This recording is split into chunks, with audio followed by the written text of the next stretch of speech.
Okay, good afternoon, everybody. It's Tuesday, April 16th, and this is the work session for the commissioners. And jumping right into it, starting right up, is Highway 82, State Highway 82, and Smithway intersection discussion. And Andrew Knapp and Brian Pettit are here. Welcome. Thank you. Tell us. Thanks for the report on that, by the way.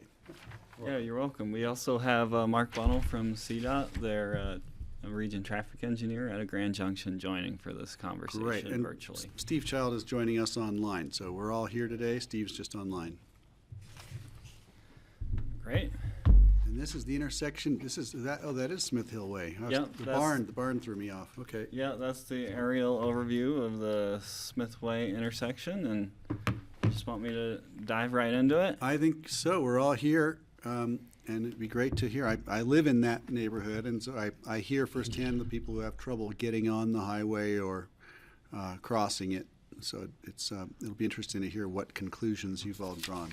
Yeah, and maybe before you launch, Andrew, I'm Brian Pettit, I'm the Public Works Director, and this intersection historically has been viewed by CDOT and by the county as needing upgrades, and a while back, there was even a signal being contemplated by CDOT at the time, and that was proposed to the Board of County Commissioners at the time, none of them sitting right now, and at that time the county said, we're not interested in another signal on Highway 82, we don't want to cause more delay. And so there were improvements that maybe Andrew will go over in his report that have been completed since then, but it's not new. Great. Thanks for the background. Yeah. You're welcome. Yeah, as Brian mentioned, this intersection has been a frequent topic of conversation, relating to the traffic operations and the safety performance of the intersection. As all you know, this can function as an alternate route into the city of Aspen, which in turn generates a lot of left turn volume, turning off of 82 down Smith Way up to McLean Flats as a way to avoid the bottleneck and entrance conundrum that is currently being discussed at the city. So, you know, based on the recent inquiries from commissioner staff and county constituents, you know, asking, you know, is there anything we can do to improve the safety, most importantly, or the traffic operations of this intersection? So after those inquiries, I engaged CDOT in a conversation about this intersection, and CDOT was able to perform some analysis of the accident history of the area, and also take a look at some potential changes to signal timing of the Brush Creek and Highway 82 traffic signal to potentially help operations. So just some more background. Highway 82 has 24,000 vehicles per day traveling through this section. And based on county traffic counts, we have an average about 3,400 vehicles per day coming up Smith Way and entering the intersection at this location. I'm sorry, could you say those numbers again? I got confused about which was which. Back to 24 the 24,000 one, 24,000 vehicles per day on 82. and then what was the second number? 3,400 on Smith Way. Oh, okay, thank you. Yeah, you're welcome. So that's important information for CDOT to have to be able to understand how the safety performance of the intersection relates to the traffic volume, right? Because, you know, you could have a certain number of accidents, but if you have low traffic volumes, that tells you there's a major problem, but with the same number of accidents with a very high volume, it might be performing as expected.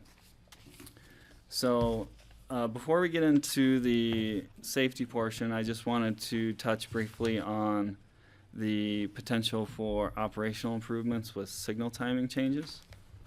And the traffic signal engineer from CDOT out of Grand Junction took a look at the Brush Creek intersection and looked to see if they could create more gaps in the down valley direction, specifically in the morning peak time, to have more gaps available for that left turn movement.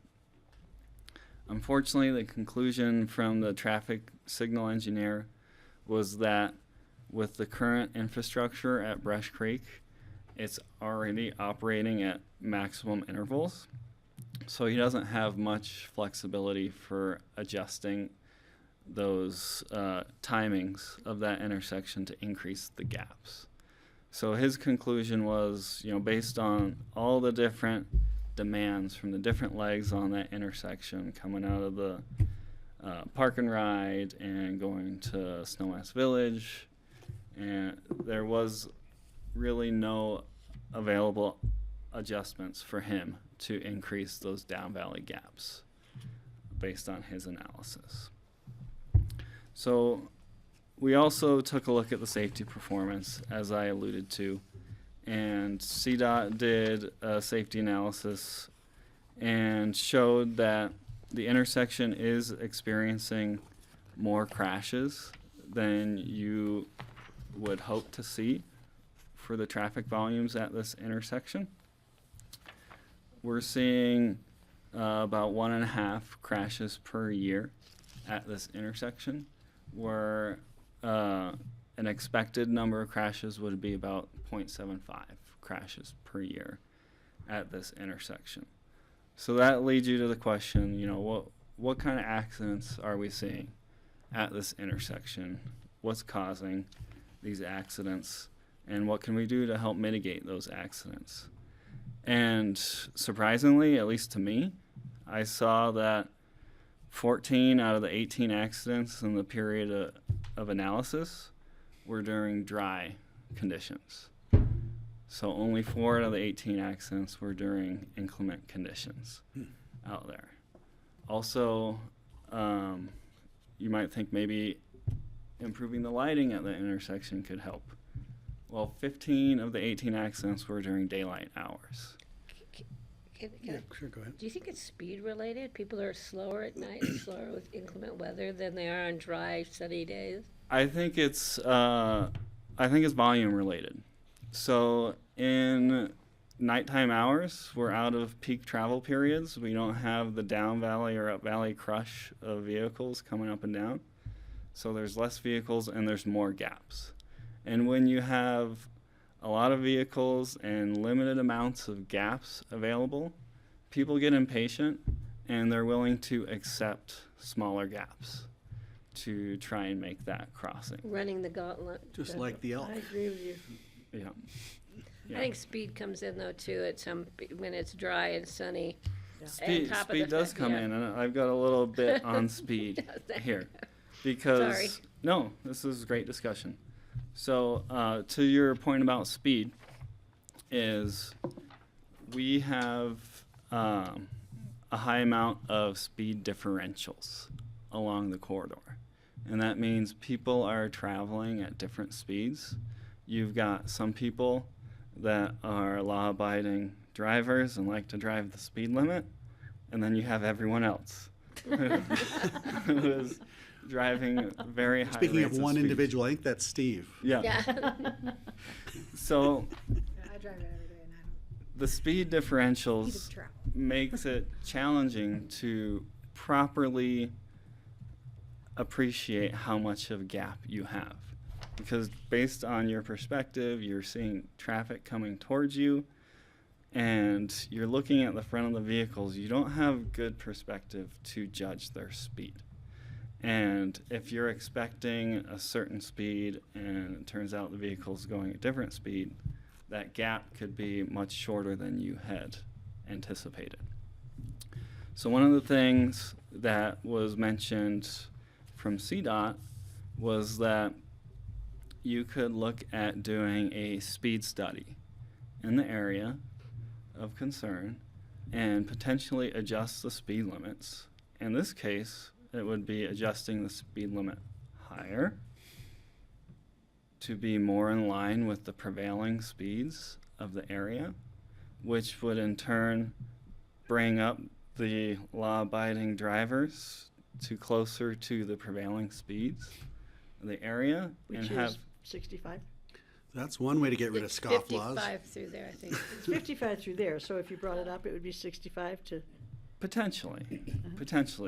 I don't presume to know the outcome of the speed study, but it Of would course most you don't. likely go up. And, you know, everyone knows there's a lot of fast driving on the corridor. And traditionally, speed limits are set based on the 85th percentile speed. that's Or- how speed limits are set? You set the speed, so 85% of the drivers are going at or below the speed limit. Wow. Because the thinking is to the speed differentials, where speed differentials are what exacerbates the severity of accidents. Wow. Because if everyone's going the same speed and you get into a crash, you know, the differential speed is not very high. But if you have highly differential speeds, your accident severity goes up, but it also contributes to erratic driving. And people trying to pass or make erratic maneuvers around these perceived slow drivers, and it exacerbates the issues of safety on the corridor. Kelly has a question. Sure. Oh, go ahead.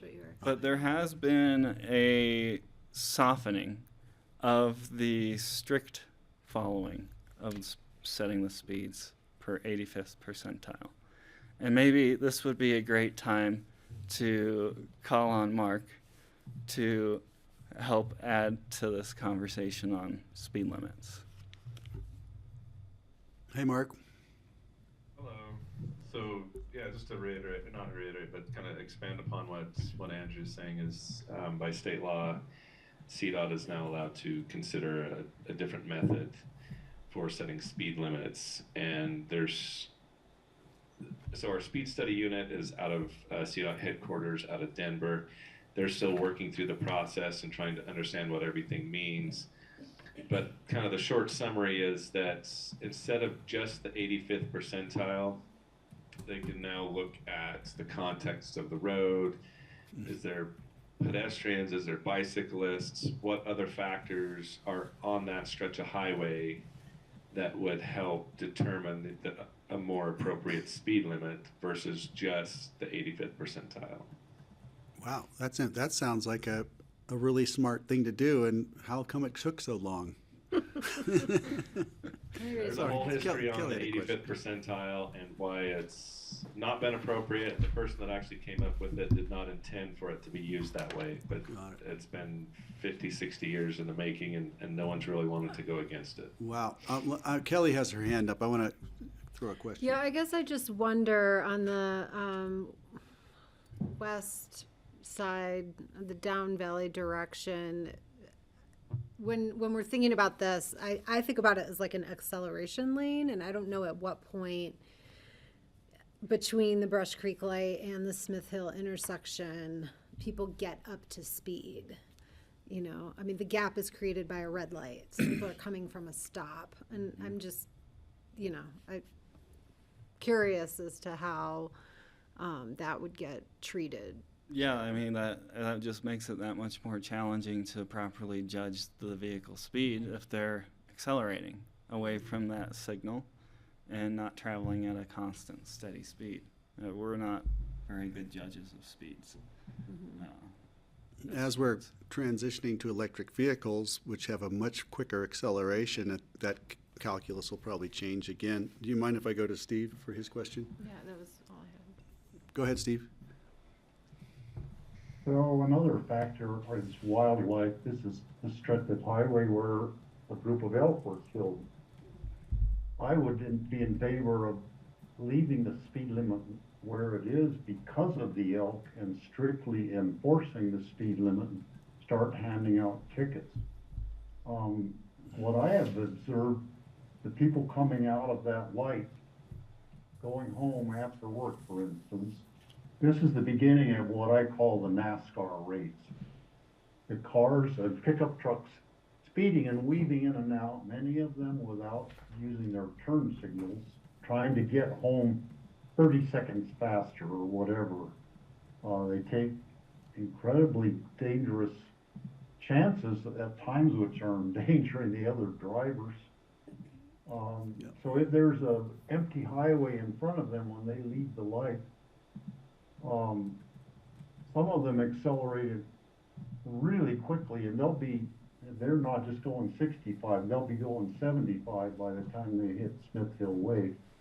And if someone misjudges the speed that car is coming, trying to cross the highway at Smith Hill Way, that, to me, probably explains some of the accidents that happen there. These cars or trucks or whatever are coming so fast and faster than the people anticipate. If they were going 55, it would be easier for people to get across because they'd be able to judge that. But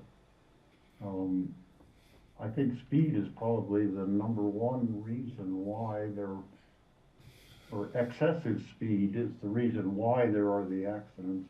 Because of the wildlife, unless we build wildlife fence along both sides there and somehow build wildlife crossing or underpass, I don't see that letting people drive faster is going to be a good thing. Thank you. Thanks, Steve.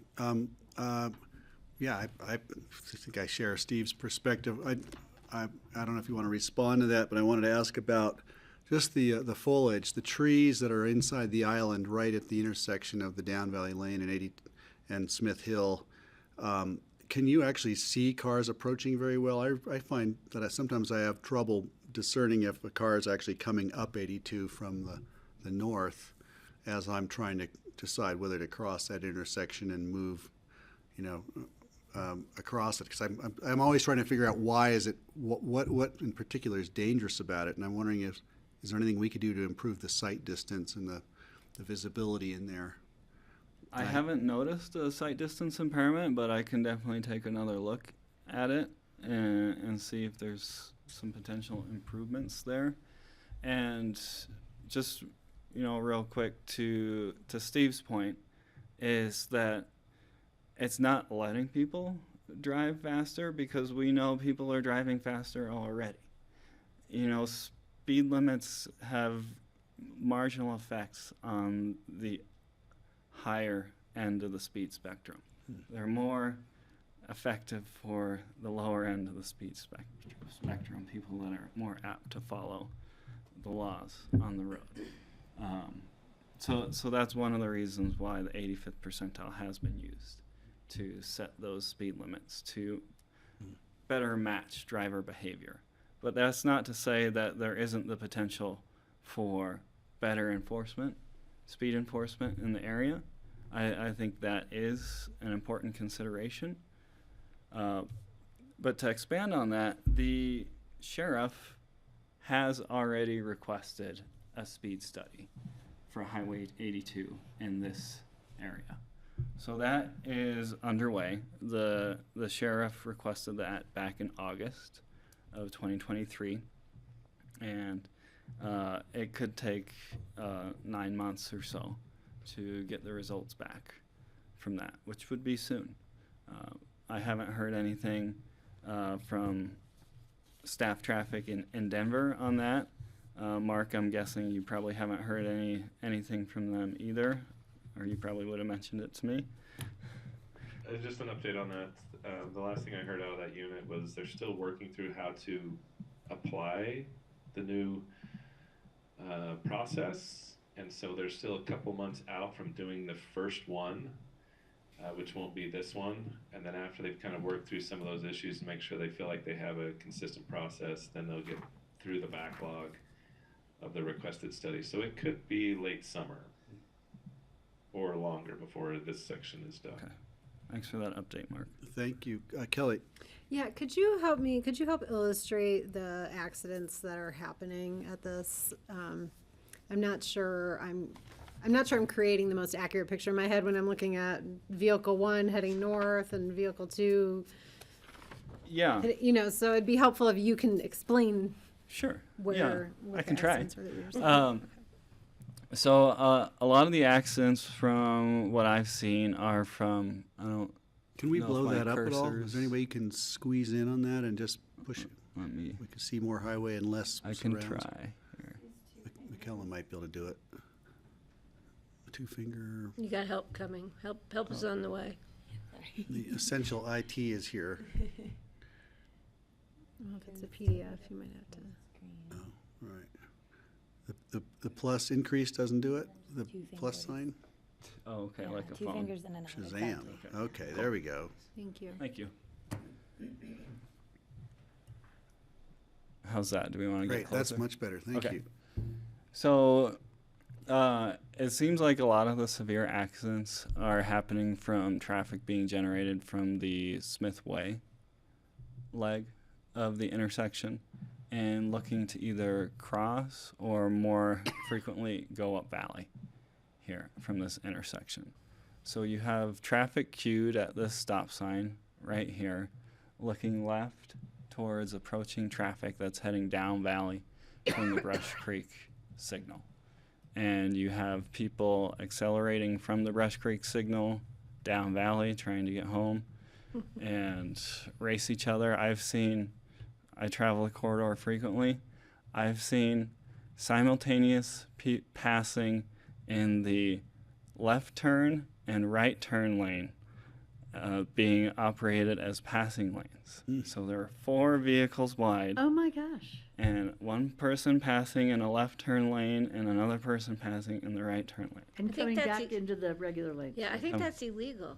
It's definitely illegal. Yeah, That's crazy. And not using their turn signals either, probably. I think there were some horns involved, Oh, but yeah. I'm not sure.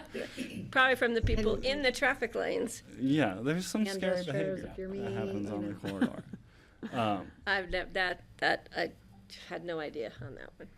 Thankfully, that's a rare occurrence. We but think. I've seen it. So yeah, you got high-speed traffic coming down valley through this intersection, and then people are trying to pick their gap to shoot across to the safe space in the median here. And it's worth mentioning that in 2009, CDOT constructed intersection improvements at this intersection. And at that time, they widened this median storage area, and they also extended the Up Valley acceleration lane. Which is great. I really appreciate that. Yep. When did they do the deceleration lane going eastbound? You know, between Smith Hill going That's north. down Valley, didn't they increase that queuing space? I don't For people recall. who wanted to turn left and go down to Woody Creek? Seems like there's more queuing there, that they can stack up. So what you can see is just to the top of the screen here, you've got this crossover location, Right. which is the access for these homes, and I think that might be Pick and Iron down here.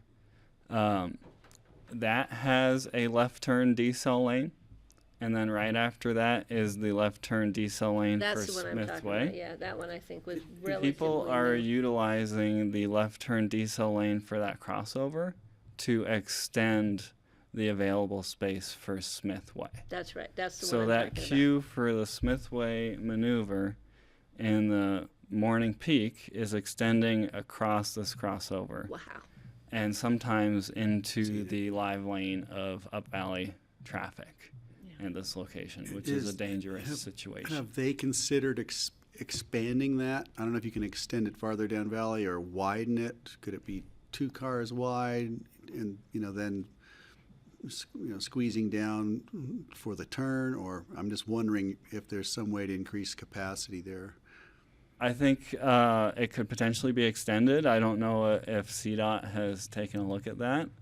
I think making it a double lane is pretty problematic because you're adding additional conflicting movements. Yeah, if they have to zipper merge. There, if you had a double left turn going into this intersection, it's the elephant in the room, but I'm gonna say it. Signal. The entrance to Aspen is driving a lot of the volume here. People taking the bypass around the Turning left or bottleneck, coming up, right? and they're taking McLean Flats to avoid the bottleneck in the entrance challenge and come up at Cemetery Lane or take the Power Plant Road as the alternate way into town. In most mornings, it's a steady stream of traffic across McLean Flats, if you didn't know. Right. Oh, yeah, I see That's that. not local destination traffic. What that's about Lower bypass. or River Road? That's not Lower River Road. Is that Upper River It's Road? upper. How upper much and lower. traffic does that see from Old Snowmass? Do people get off that early, or do they just go all the way Not up to from my Smith? experience. Most people are turning Only at if Smith there's an Way. accident If or a there's a- yeah. slowdown on Because you Highway gotta 82. slow down for the speed bumps at Right. the tavern. And the And corners. they'd and the- rather go 80 on 82 to get to Smith Way to Right. make that turn. So have we thought about a time frame of local traffic only? So you'd have to have enforcement, but yeah, it's just, I know, but then you just throw more traffic onto the entrance, which is already traffic snarled anyway. Yeah, and it's a very challenging thing to try and enforce, and also potentially opens you to litigation. Kind of like when you have, yeah. Kinda like Because when you these are have public late roads. truck weight, and how are we gonna keep that truck, because we have a weight limitation there too, which is not always easy to enforce. Is there a way, oh, sorry, go ahead. Oh, I was just gonna, I just wanna understand, so it's, the accidents are happening in the end of the day They're primarily? happening in daylight hours. I don't have the exact Okay. hours. Well, I'm thinking of it, because the direction you're explaining is someone who's has to come up Valley, during the reverse commute time. Yeah, that's probably the worst time to Yeah. try and make that move. But these challenges exist during, most daylight hours. I mean, I definitely notice, because I take this a lot, Mhm. when I come up and have to get into town. That, like, it can be really tricky trying to go from the Up Valley lane to turn over to Smith Way. So now you're turning Crossway this way. Then if you have somebody who's trying to cross from Juniper Hill, there's no way for them to get in because there's no room Yeah. ever, and then if you have somebody who's come up Smith Way that's trying to head up Valley and make the turn, there's no room for them to turn because now everybody has They've blocked the Yeah, intersection. they've Yeah. blocked the intersection. Yeah, there's a lot that's a mess. So that might lead you to the logical question: why not put a traffic signal? Signal or circle? Signal. And it's not a clear-cut answer, because traffic signals frequently result in more accidents at an intersection. It's So not weird. it's not a safety solution. You know, People running that red, yeah. I mean, people run red lights. and they're running them red. They're not even orange. They are gone from yellow. They're red. And just because there's a signal there doesn't mean there won't be a fatal T-bone. It just happened at Spring Valley in Highway 82. A fatal T-bone? Yes. All the pink balloons. I know during some of the weather events, people have slid, coming up Valley, have slid. Maybe they were trying to make the corner and they slid off and went into the gully. I remember seeing cars upside down in the gully on a slippery day. I'm sure that's in your, With the snarled guardrail. yeah. with the- Yeah. And if you look at the accident history, there is a lot of what they call off-road accidents. That's like striking a guardrail is considered an off-road accident, because you would have been off-road. You're no if longer on the guardrail road, right? was there. And these guardrail strikes are a significant amount of accidents at this location, but guardrail is a necessity at this location Oh, yeah. due to the geometry. And for whatever reason, you can see it right there in the middle. Brush Creek Flows is right through in it. the median That was my next at question. this location, and it crosses under the crossover, and a three-celled corrugated steel pipe structure there before crossing under down valley to the confluence with Roaring Fork there. So there's a lot of constraints going on, and say the decision was made, let's stick a signal in here. There's going to have to be a lot of geometric improvements to that intersection to accommodate that traffic signal. And I just want to, make you aware that when I was at CDOT, we had a traffic signal project that upgraded 4 signals in Glenwood and Carbondale, and they cost $650,000 Each. each, and that was a retrofit that was able to reuse some existing signal infrastructure that didn't have Right. any geometric improvements required because it was already a signalized So intersection. no digging, in other words. Talking a couple million. Could be. Price of, And you might end up with more accidents at the end of it. You might have a reduction in broadside accidents. You might. But you're going to have a large increase in rear end accidents, back of queue accidents.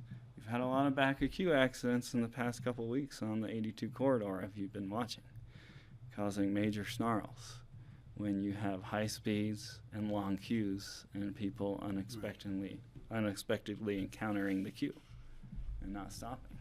I hit that coming through Smith Hill the other day. Thought there was an accident or wildlife. It was a sheriff's car was pulled over on the side of the road. You could see the sheriff's car clearly, but people were slamming on the brake to go like 40 miles an hour. I'm talking. They went way below. And if you weren't paying attention, I was waiting for the stack up behind me.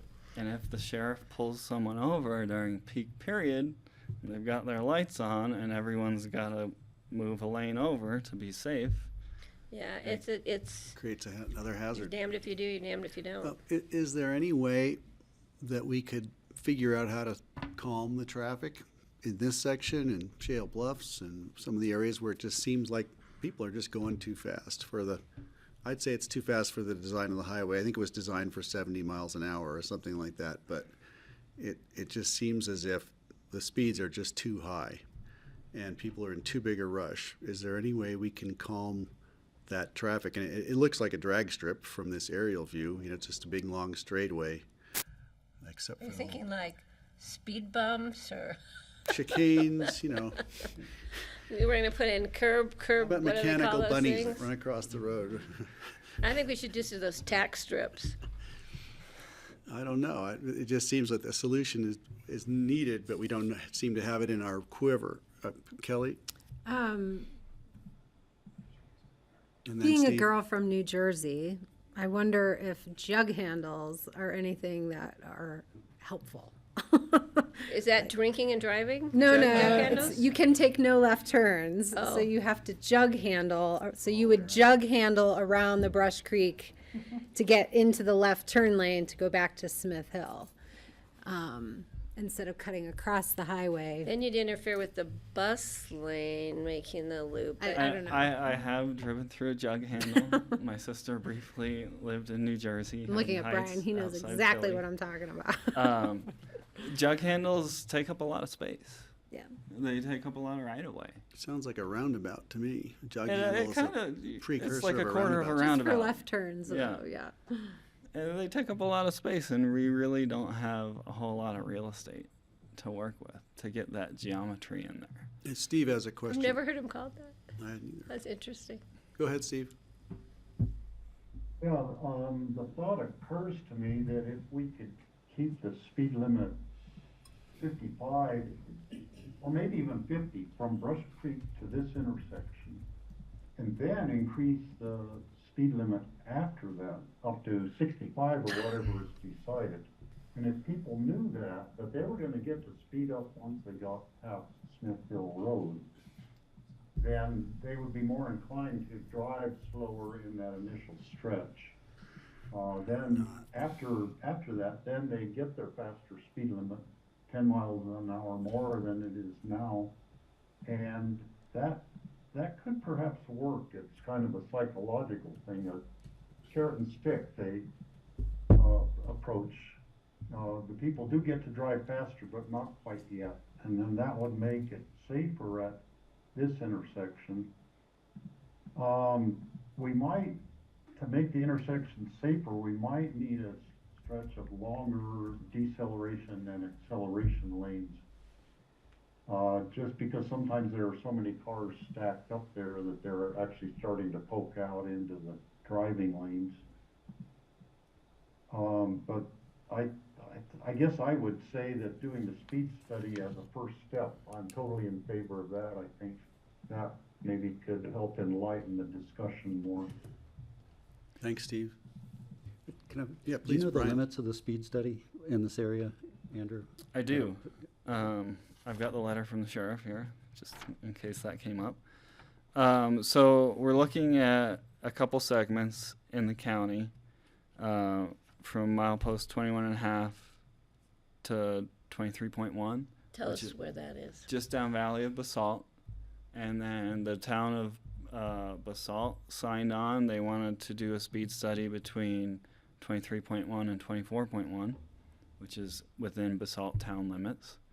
And then also from milepost 27 to 31. Sorry, I've mixed up my numbers here. We're actually going from 31 to 36. We're skipping Snowmass Canyon as part of the speed study. So 6 31 to 36 takes you to the Brush Creek intersection through here, through the Right. kind of speedway section through here where it's flat, long sight distances, where you get a lot of high speeds through there. And Mark, maybe I can call on you again and you could speak to the potential effectiveness of slower speed limits around an intersection that Steve was mentioning. Well, it certainly helps in all aspects of traffic safety. The slower you're going, the less chance of a crash, less severe the crash will be. It's just a matter of will drivers follow it? I mean, it was mentioned that this pretty straight section looks like a drag strip, and it's really challenging to get people to go a lower speed limit. One of the discussions in the 85th percentile is what do people feel is a safe speed limit to drive independent of what's posted on a roadway. And that's generally where that 85th percentile is, 85% of the people feel like this is a safe speed, and then you've got that 15% above that they just are always going to speed and be above the speed limit, above what's really safe. And so unless you do something in the design to make people feel like it's not safe, and they naturally go slower, it is challenging to get drivers to go slower.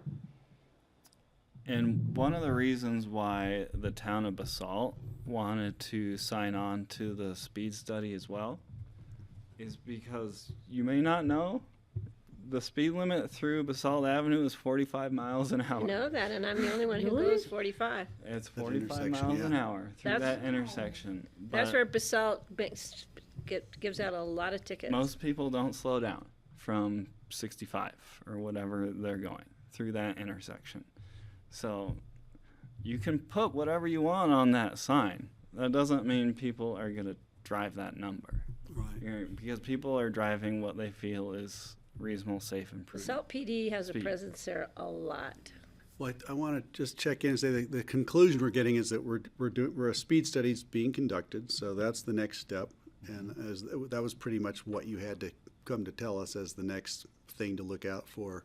If we have a few minutes, I'd love to just talk about what other future possibilities might be there. If they do the speed study and they determine that things aren't right, what options exist? And then looking down the road, Mark and Andrew and Brian, whatever in your experience, I keep thinking there may be other technologies or solutions available. I know speed cameras aren't really a thing here, but they exist in some places.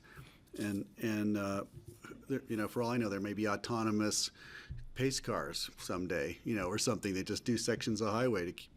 I'm just wondering, do you ever hear of these things? Are there new potential things coming down the pike that might actually become real?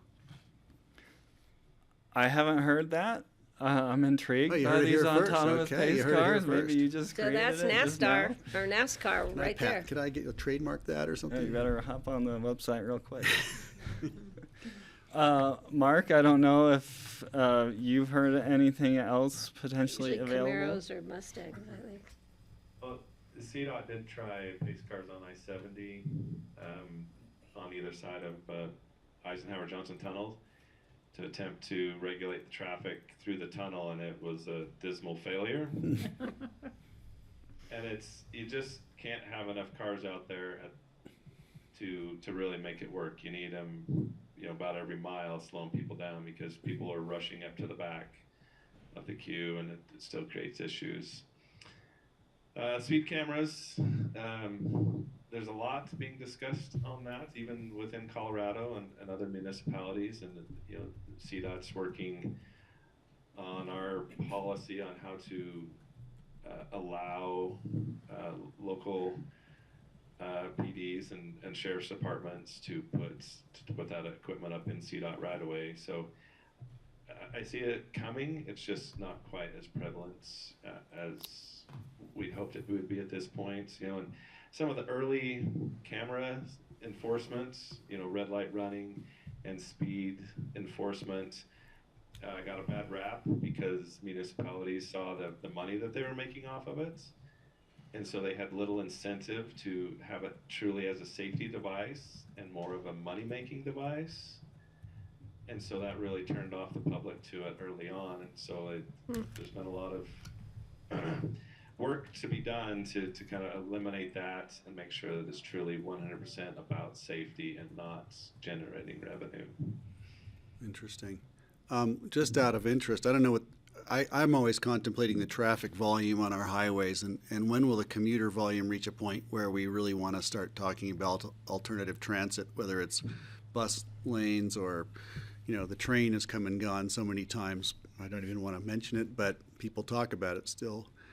And I was wondering if this was a place that didn't have so much pressure on land development, how long would it be before somebody proposed an interchange sort of configuration in a situation like this? I've always said that in my career at CDOT, I think there'll be at least one interchange on 82. somewhere between, you know, the south end of Glenwood and the north end of Aspen, and maybe more than one. But I think this highway is getting to the point where there's so much volume that traffic lights are just not going to work in some locations, and it's coming, but it's going to be costly and painful. And what do you really gain by doing one location when you've still got 30 other intersections on that corridor? And one of the refrains that former CDOT staff Joe Elson would tell me is that, you know, people in the valley have the expectation of freeway performance with rural character, and those don't I'm go having together. lunch with We him need to next write week. that I'm writing down. that one down for him. That's good. So I think there would be, you know, a lot of feedback around the potential change of character by having a grade separated interchange at any of these intersections. It was considered for the Glenwood Springs South Bridge, Was considered what? for the Glenwood Springs South Bridge intersection, but it proved too costly. Oh, wow. And it was considered at Brush Creek when Highway 82 was expanded through Ralph Trapani, and there was local opposition Right. to that idea. That went the same way as the Aspen bypass. It was just a giant concrete bridge that arced up over the valley and connected to Independence, right? Remember that one? You don't remember that one? I So think does you're that mean it would just be, there'd be an exit ramp and most of the traffic would just keep going? Yeah, it would Be be like a big clover leaf. freeway interchange. Cloverleaf, yeah. A Thank good you. example Yeah. is Mount Warner in Steamboat. Yeah. That's right in the middle of that urban situation with Highway 40, and I could see something very similar like that on 82 if it was an accepted solution. Well, if commuter volumes continue to increase, I can imagine that pressure increasing to do something like that. Thank you for coming. This Is was there anything great. else we Well- want to toss out? Do we have a timeline? We're thinking next, maybe We 9 kind months? of danced around it a little bit. I just, real quick, just want to emphasize, I do think enforcement is a very important piece of this conversation to help with some of these driver behavior challenges we're seeing, like the 4 vehicles wide I described, erratic maneuvers, and I don't think it's just pulling them over and making a contact. I think there need to be tickets. Right. But that's just my personal opinion. Thank you for that. Did you have Yeah, another? I do. I don't want to. You get the last word. Oh, okay. I don't want to unacknowledge your comment about the entrance to Aspen, and so I've wondered: has part of the entrance conversation modeled behavior and speeds further down the trajectory? So if there's a 2-lane, 4-lane entrance or whatever, 2-lane bus dedicated lane into Aspen, do we know how that might have implications down in this area on the highway? I don't know that. I know the city has gotten an extensive analysis from Jacobs that was recently in the newspaper. I had a chance to take a quick look at that, and I saw some traffic analysis, but it was more focused on construction impacts and traffic as a result of construction, which was heinous. Yeah, it was.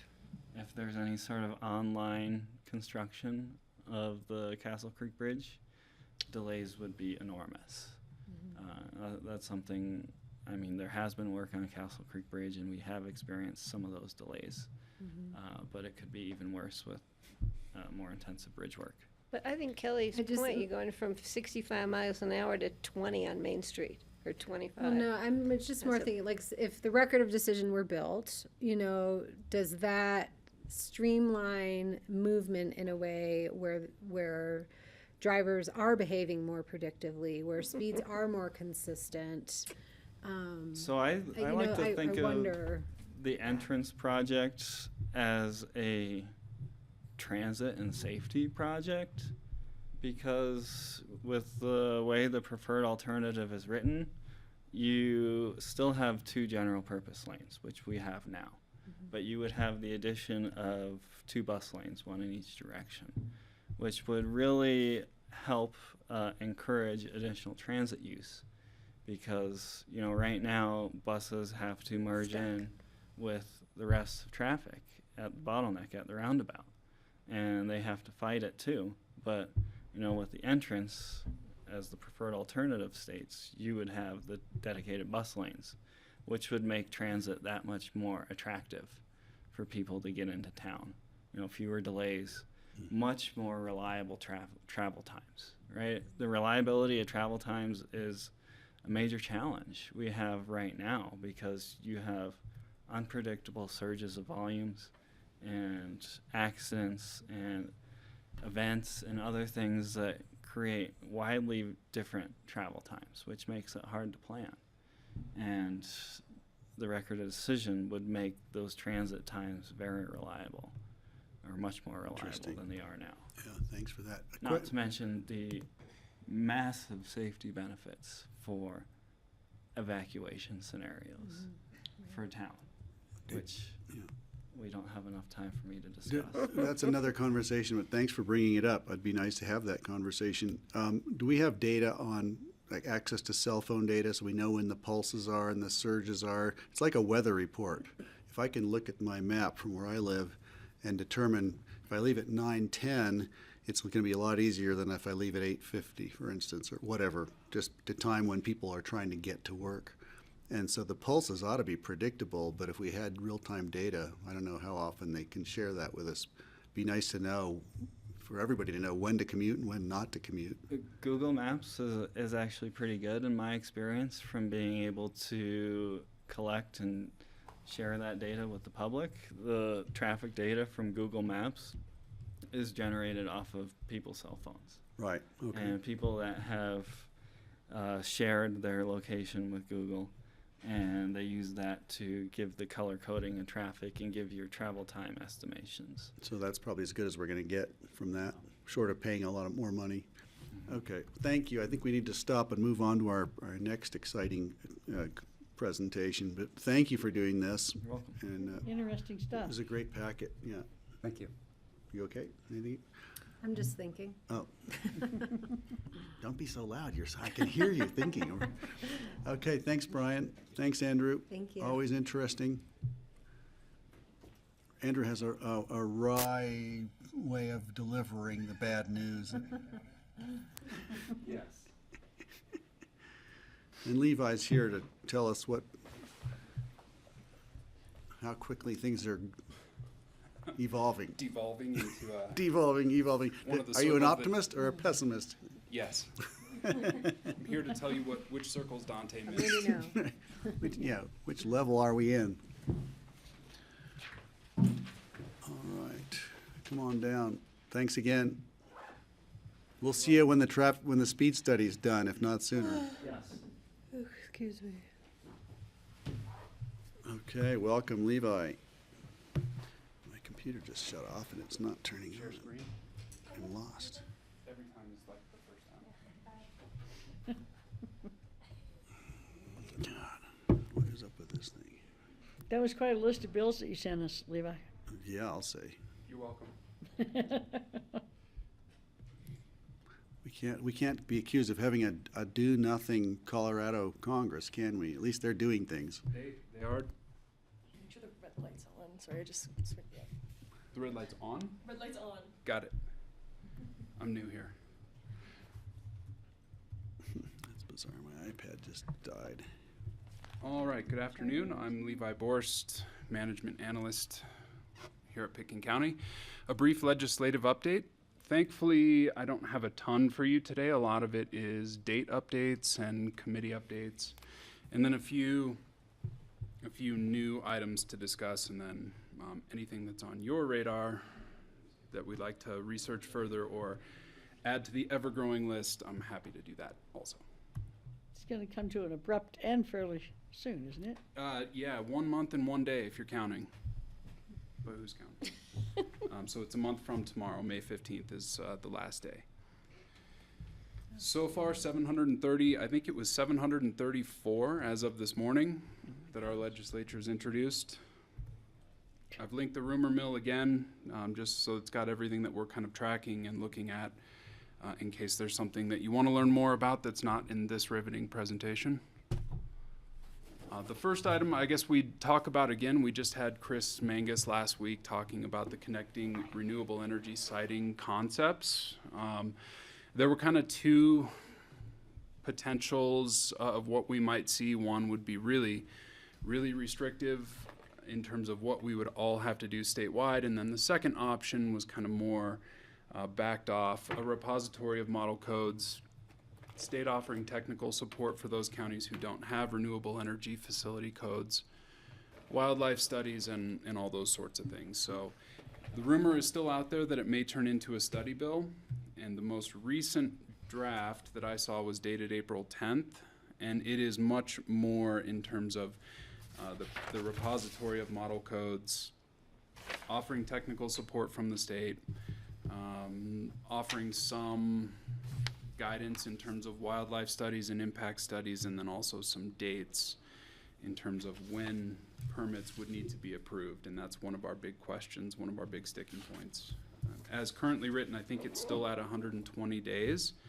And it's not clear if that clock starts when the completed application is received, as in, does that mean everything, all the impact studies, all the mitigation, absolutely everything is received, or is that the date that the applicant files their part of that packet? So we're still trying to work through the details of that. And we still don't know what happens on day number 121 if that's not enough time. So the consensus has been pretty strong that 120 days needs a lot of clarification and might not be enough. So I don't have any more than that because this legislation still hasn't been introduced, but the last draft that I saw said they were hoping to have it introduced by tomorrow. So hopefully we have more soon. Great. Kelly told me on Friday that, was it Boulder County came out and just rejected it completely? Is that what you said, or something to that effect? Do we have any more info on why and what their point was for doing that? Not in specific. Yeah, I was surprised. I mean, Boulder County just straight at CCI was like, we should kill this bill. And this was after, our meeting and after the bill proposed ideas had been significantly amended from what was discussed in the fall to represent more of what Chris and the governor and Will Tor presented to us. So I was really shocked by that. All right, yeah, but we don't know why And yet. I did speak with Boulder County staff later that night. The feeling I got from staff was, we haven't had a chance to walk through the updated bill with the commissioners, so maybe she was operating under the understanding of the prior bill draft, not the one under consideration. Even as of last week, and I think even the bill as of last week is getting further watered down into a bill of just a study bill to really understand what is the landscape of codes, what is the landscape of restrictions happening, are counties really restricting, utility scale energy, at our state's level. So it's, to the point where the renewable producers may not even want anything introduced at this point because it doesn't help them at all. Like, it's been so watered down. Right. That They don't want to, yeah, so that's what I know of the conversations currently. I don't know what totally to expect, and I haven't seen any drafts different from what was offered on the 10th. Just some knowledge of discussions, like Levi has said, that may even further. Well, we can monitor and Roll see it back. what happens tomorrow. Sure. It wouldn't surprise me if it just didn't get introduced and they reassessed it in the interim, so we'll just wait and see. There is a link to the most recent draft on this page, and of course I'll share this with you after we're done, and you can poke around and see if there's anything helpful in there. Thank you. Can I ask a Yeah. question? Is there a And there's about 100 deadline more to for go through, right? doing bills? They did. There is Can you one. introduce a bill like on the last day? They need to get They late basically bill said that it status wasn't from going anywhere. either Okay. the speaker or the president, and then I don't know what the actual I date think it is. has Do to you be know? 3 days, because you have to have a day between each reading. So there's not just a last ditch effort to throw a bill in there just so it's queued in for the next year? Okay, just to clutter up the clutter. Yeah. Okay. Anyway, Never sorry, thought I of- was asking Francie what they talked about at CCI about the Friday at saving bill, CCI was pretty crazy. Both the ones you were at and the one I was at, and they redid votes, and then people objected that they had redone votes, and it was just like crazy. So it's a very successful day at the, Let's move on to the next one. This doesn't sound like this is going anywhere. You've got a bunch more to get through in the next half hour. This is another one from 2 weeks ago that we would just talk briefly about. Aviation impacts on communities. And I know Kelly's been really involved with this. The most recent amendments that we really discussed was getting sustainable aviation fuel listed in addition to unleaded fuel for the incentives, just so that we're sure that's also covered and it's not sort of murky as to whether SAF is included. And we're still hoping to find a way to give us some ability to increase the fines for violations, and that seems to be a stickier point from what I'm hearing. Yeah. I think right now our fines are limited at $1,000, and the argument being that the GA aircraft coming in and out, that's not a reasonable deterrent, just kind of based on their financial situation. So we're hoping for some local ability to increase those fines, but I haven't heard back as to whether or not we are going to have any luck there. Kelly, have you Yeah. heard? So CCAT had a legislative breakfast Friday morning that I went to, and I spoke with both one of the House and one of the Senate sponsors on this. So the House sponsor, Rep. Brown, is really leading the charge. He is amenable to what we want to do. However, he would like us to craft language that really makes the increase in fines very specific to Pickens County, because he has negotiated some agreements with the pilots that he think a broader fine schedule would offend them. And then Would they offend them? would offend them, and they would withdraw their support for the bill at all. So, so I've reached out. I had reached out to Levi and Dan and Mariah, and what we need to do is get language in front of them specific to that. That might be relevant to our federal curfew, which nobody else has. So being able to sort of tie a fine schedule to the fact that we have a federal curfew might help with that. I don't know if there's any creative way to extend it to our other code violations in a way that's specific to Pickens County and doesn't implicate other airports. What What's, kind of fines are we talking about? So we are limited through statute to any county code violation is limited to $1,000 fine per offense per day, which has not had a deterring impact to violations of the curfew at the airport. how many curfew violations have we had, though, say in the last year? One. Yeah, so it's not like it's that huge a deal. The thing that I'm a little concerned about is that if we tie it to our curfew, they may just come back and say, you know what, maybe it's time to get rid of that and not worry about the fines. You know, Get rid of the curfew? What's the, what would the, I'm And trying to this figure is out. state Could happen. statute. This is not state statute, federal. but there's how does this work with the FAA? I don't understand that. So this is out of the FAA's purview. They're an administrative agency of the federal government. This is embodied in federal law. The state legislature would have the ability to deny our request for a special fee or such to it, but they couldn't change the They curfew. couldn't change the curfew. Right. Which Okay. I think we But need the to be FAA doesn't weigh absolutely in on sure the on fees that. then. No, and we have authorities under state power to regulate activities near airports, and we have police powers to enforce those activities on and off airport property related to airport activity. And so it's through those two state legislative authorities that we want to expand what we can, what our police powers are. It's just through this blanket limitation in statute. so they're squirrely about, like, initially the proposal that Rye had worked on in language was related to more broadly violation of our airport code. That in violations of the airport code by operators at the airport, we would have greater authority to levy greater fines. And his proposal was up to 10 grand per violation, specific to the airport code violations. The sponsor has said that could cause me problems with my other pilots supporting this.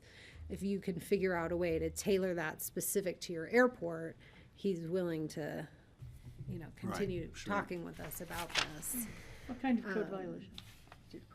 Other than curfew, breaking curfew? So, like, some of the things that Dan had mentioned was, like, if people are running, if we want to put in code related to how long you can run your APU, and they ignore it, we'd be able to find them that way. I'm sorry, I could bring up the others that we've discussed, but things like that. So the tension is, can we get anything broader? Does it still make sense to go after just a violation of the curfew with a larger fine, which he said he will support? We are running out of time, frankly, because this is going to third reading, and the Senate president, who's the other sponsor, was like, yeah, I support your ideas. It's better if you get them done in the House. Please, figure them out in the House, send it over to me in the Senate, and I'm happy to support it. We're running out of time. So I'm, just to manage expectations appropriately. But if you guys still support my efforts in trying to do this, What progress, or what's the direction with SAF? So they were fine with, like, having some language. To incentivize Yeah. SAF, right?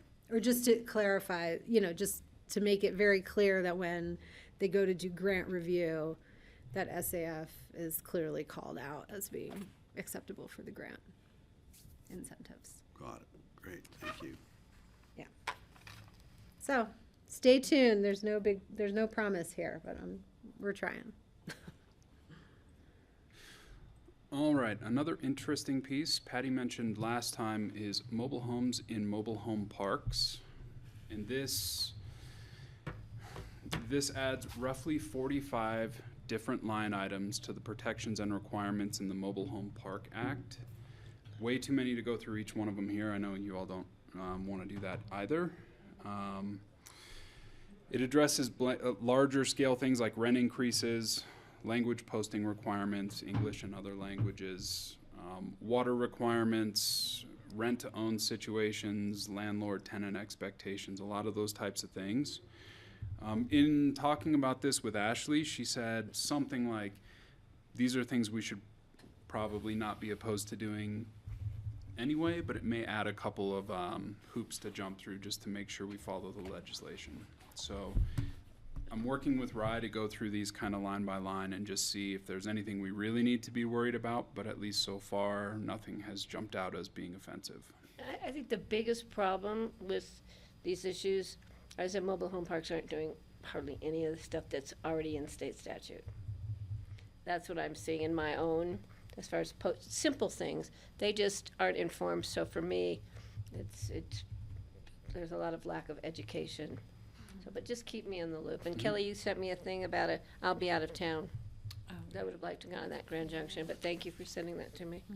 There was one line item in there that authorized the Attorney General some enforcement, civil and criminal for violations. So this kind of builds, just to your point. Yeah. This started in 2020, and then there was an update to the bill in 22, and another one, I think, last year. And this just further expands those rights. But it's pretty, I've read most of it, it's pretty significant, stack of documents to read through. And Yeah, I it know that seems most like homeowners associations don't even know it exists. The consensus is it's a pretty cumbersome document as it is, and so It this is. adds a few more lines to it, so. So primarily violations by the mobile home park owners? I think this just offers further protections. I don't know that this is addressing violations. It's just kind of expanding the scope of protecting the residents to make those communities affordable and equitable and things like that.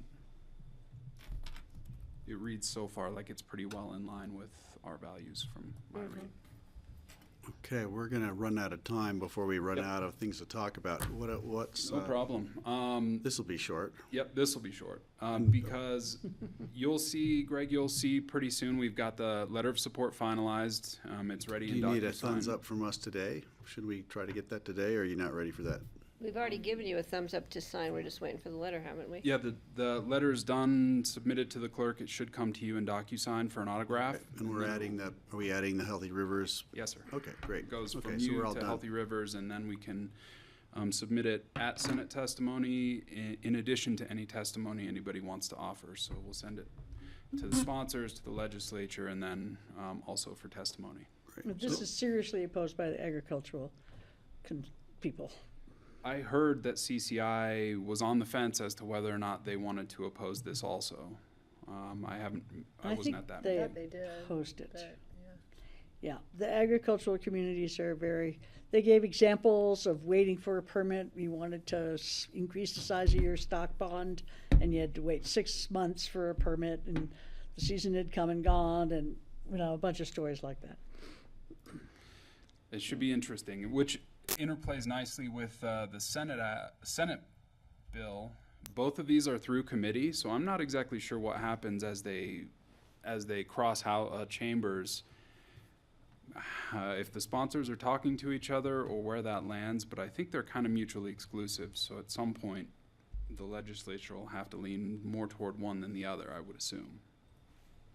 So I testified on 1379 on our Correct. behalf, and I think Kathy Chandler Henry testified on this one this week. Has it? On this one, Yeah, did that one happen yet? She was gonna that come was back. last week. It was Yeah, okay, last Thursday. week. Yeah, so she testified on that on behalf of QQ. Against it, There was quite a bit of discussion about how it Against used it. to be fine asking. I think we- 20 years ago or whatever, before anything was done. It used to be fine, everything worked out.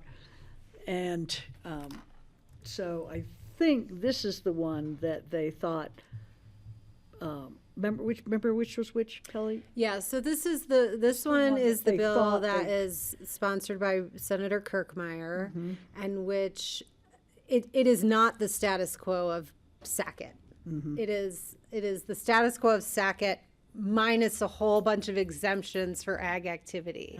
So it's yeah. weaker protections than what existed before the Supreme Court case, whereas the other one is considered equivalent Going to back to- Sackett, Right. Yeah. though some criticize it as going farther than necessary. As far as ag. And that's specific. Julie McCluskey's bill. What were you saying, This- Francie, that the they're House saying 20 years ago we didn't need this, why do we need it now? It's possibly because our population in the We all state is know more the than answers. doubled. We all know the answers. Yeah. We're all thirstier. With the amendments, this Senate bill still doesn't address all waterways. It limits that definition, so it's a subset of state waters. And it still doesn't address exemptions and mitigation requirements, which I think were some of our big concerns. Right, right. And So I can keep you posted on those. intermittent, things like that. Right, intermittent and underground and non-navigable and all those other definitions. I'll skip that. Alcohol impact recovery enterprise. Only thing I would add here is that I added essentially the impact fees on distributors and manufacturers. 16 cents per gallon of malt liquor, 15 cents per liter of wine, and $1.21 per liter of spirits. The fiscal note of $120 million is pretty impressive, but we still don't have any information on how those collected fees would come back. So it's in finance in a couple days, and we'll see if they can narrow anything Yeah, down. and there was some criticism on this about creating a new enterprise. The conversation was like, the money should just go to behavioral health, like fund these programs that already exist in the Behavioral Health Administration. And then Just where think how does, much alcohol is sold in the state, if this tiny percent of it is 120 million. Wow. and if there's funding already going to behavioral health, would that negate that funding? It could go somewhere else and this funding could fill that gap, so that funding could be used for higher education or K through 12 or some other. Tabor refunds. Yeah, you could replenish Which is not what I that. would promote, but you know. But is that, half the so state you would. take the money from here and then the money that's already there could be used non-specifically? Kind of. Yeah, I don't Makes know. me nervous, I don't yeah. remember how. Well, the funding for BHA Well, comes. thank Finance you. will deal with that. Okay, this kind of speaks to your last presentation. So, support surface transportation infrastructure development. I think it's 184. I have my tile over it. Perfect. This could impact a surface infrastructure for transportation and congestion mitigation. So these fees, if they really are used in the same travel corridor as they're collected, this is the one that adds a fee to rental cars. Right. In close proximity to where the fee was collected, so I think you could pretty easily argue fees collected from our airport on the rental cars could be used to mitigate some of the congestion problems in our corridor, which may speak to some of the Brush Creek infrastructure improvements or interchanges or anything that you may see there. I think it's interesting, it's $1 less for an EV when the impacts on the road is the same, still a car on a highway, and actually a It's car that probably- might weigh a little more It's on a just highway. an incentive, I think. It's an incentive Yeah. to rent an EV if you can get one, but the impact to the roads is still the same. If a car is rented in Denver, we wouldn't see any of the benefit from it. And I don't know how many cars we actually rent here. It'd be interesting to know how significant this would be for us. It's interesting, but it doesn't seem like it's really gonna do an awful lot for us. No, I think, and part of the bill was to match some federal funds for a rail corridor. And so I think the first part of the project is to go from Denver to Fort Collins as part of a rail corridor. Right. To capitalize on some of those federal funds. And then another component of it is to collect fees to fund different surface What transit mountain rail infrastructure. projects are they talking about? Craig? Craig and Hayden Yeah. in Denver trying to alleviate The some of the governor's I-70 pet. traffic. Project. It's pretty hotly debated as to whether or not that rail project would actually have a noticeable difference on congestion on the I-70 I-70, corridor, there's but- not related at all. I mean, who takes I-70 to go to Craig? Nobody.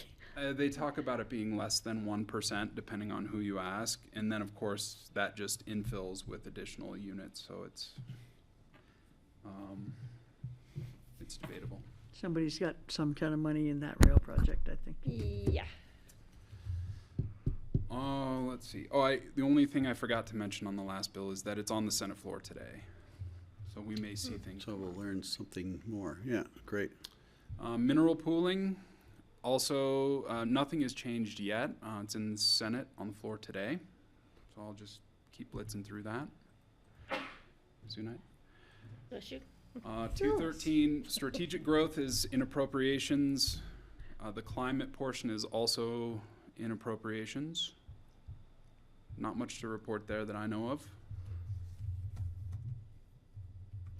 The ADU passed its third reading. The second ADUs for the rest of us, is suspected to PI soon. And TOC's passed its third reading. And these are ones that don't affect us, so they're just information. The right to remedy passed its third reading in the Senate, and the protections for real property owners is in committee today.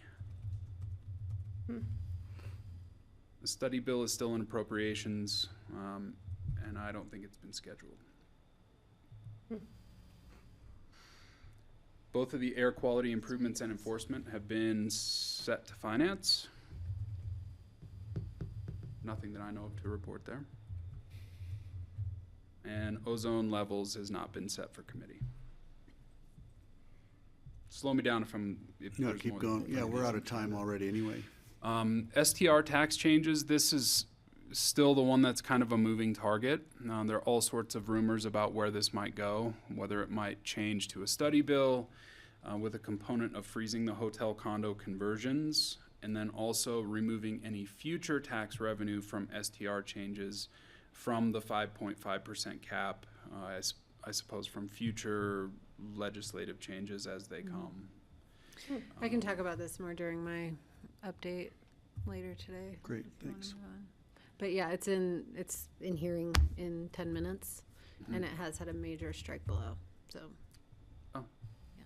yeah, you've got most of that. The digital assets, Business, labor, and technology, no date yet. Let's hope that one goes away. Yeah. Oh, this is when we were, This is, I think, a separate one from Perry's. The wildfire mitigation, nothing has changed here that I know of. Again, we talked about it last time, so I won't talk about it again. Equal access to public meetings has also not changed, and I think we're probably set up better than a lot of counties should we need to do this, so it'll still be some changes. And Patty, I think the bill, I don't have it in the presentation that we talked about a little earlier, was basically offering government support for local governments to apply for grants in terms of wildfire mitigation. So it's completely permissive. It just has the state helping local governments apply for grants related to wildfire.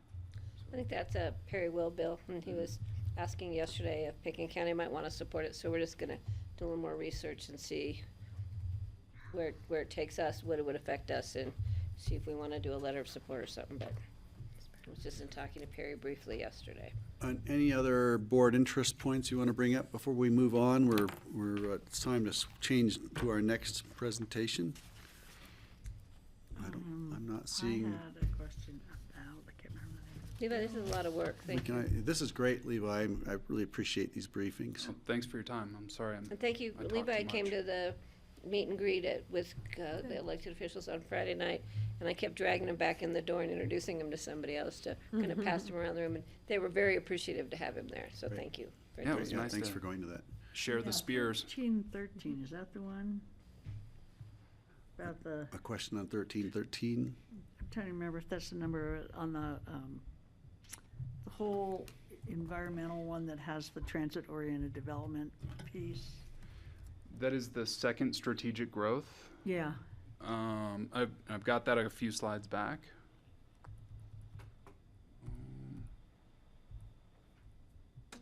Never mind. That was Is it 1366. Senate Bill, no, not that House one. Bill 1313?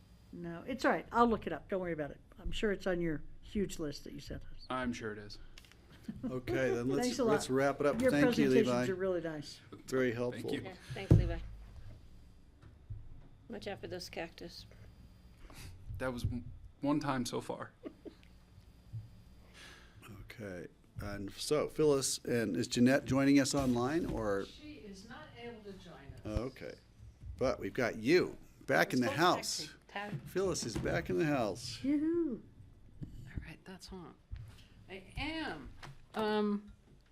When I retired, I committed to finish some of the things I started, and if you look at this memo, this project started 6 years ago. So it's a little been slow in coming. Not exactly a priority, but something to be cleaned up. It's revisions to the Pickens County Code Title II, which is administration and personnel. For the longest time, I didn't know it existed, but I do now. And then also Title VI, Health and Safety, that has to do with emergency telephone service. How would you like me to go through it? There's 4 sections of the Title II that I gave you as redlined. Do you want me to bring it up? However, I'm always concerned about time. We've got, what do we have here? We've got 45 minutes. 45 or minutes. a little so shorter if you I'll want let to get you- back on. I'll let you budget the time. I can't see it. My screen has just gone dead. I can't get it to start up. I can look at it on my phone, but I'd rather just, if you were to drive, I know my eyes will cross.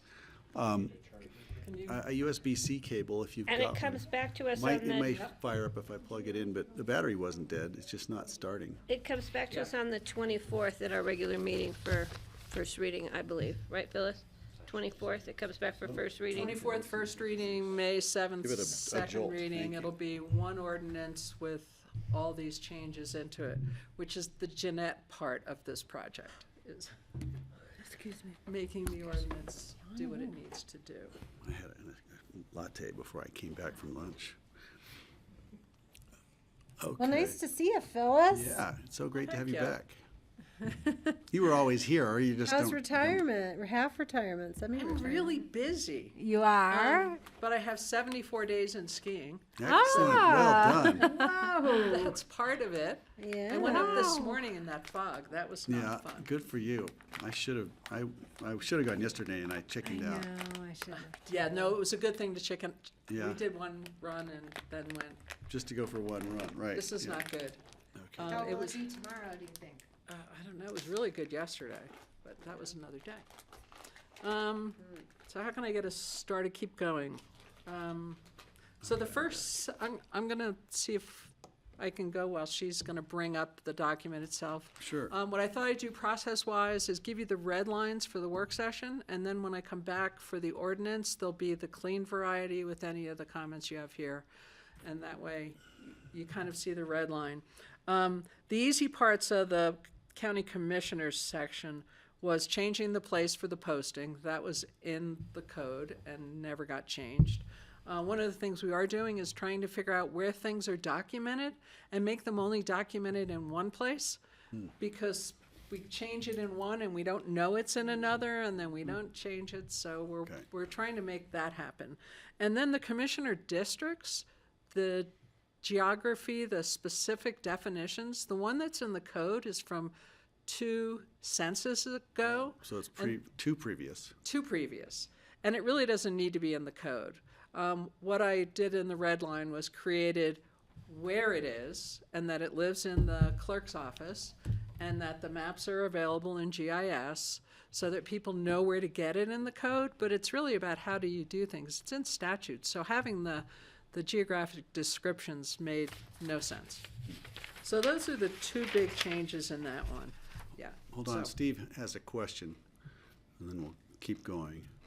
Yeah, Phyllis, the one thing I did notice that I think the wording should be changed on those general headings of the commissioner districts. It just gives a general geographic description like east end of Aspen or whatever.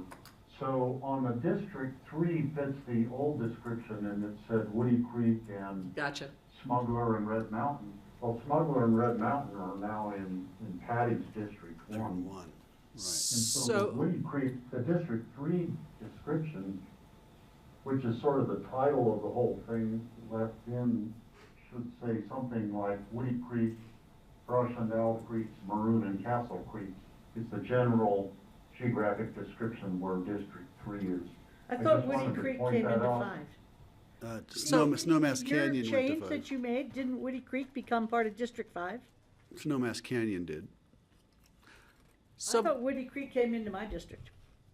so my question is, since that is changing and possible to change, should there be anything specific to what geographic areas are there? Or just a statement that, based on the census, the geographic descriptions can change? I think that's what it should And- be, and not- because in 10 years, it could, Smuggler and Mountain Valley could be back in District 3 again because of census and numbers. That, I'm trying to make things You don't want not this to happen have to again and again change. and again and again. Now I have to So- change the thing, yeah. Yeah, Keep it so very thanks, Steve, for generic. that, because I did not know that. Learn something all the time. I think we just keep it very generic and reference, because it's subject to change. But how would you make this generic? You mean just say that they represent different districts? There's 5 districts representing different geographic regions based on the census, and it's revised every Yeah, 10 years, perfect. Right. something That'll like do. that. And where, could it reference to where somebody could go to find out what district they were in? That's my concern. That would the be in the maps, clerk and recorder's right. office and the maps, and that is identified Okay, in there. then The we're maps are really covered. good. I love the map description, and I went and researched that. Right. And really telling people to go there is the way Yeah. to go. And if we can, we'd have a link. And how do I share that? So is there any other questions on Board of County Commissioners? Because then we'll open up the standards of There's conduct. not much one. there.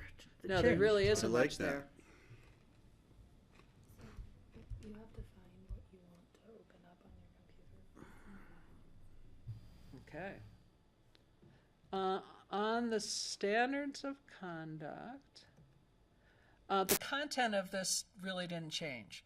What changed was the order of how it was laid out to make it be more logical to people, and then changing the position, the title of section leader, which is really interesting because if you read the Home Rule Charter, it says directors and then there's section leaders under directors.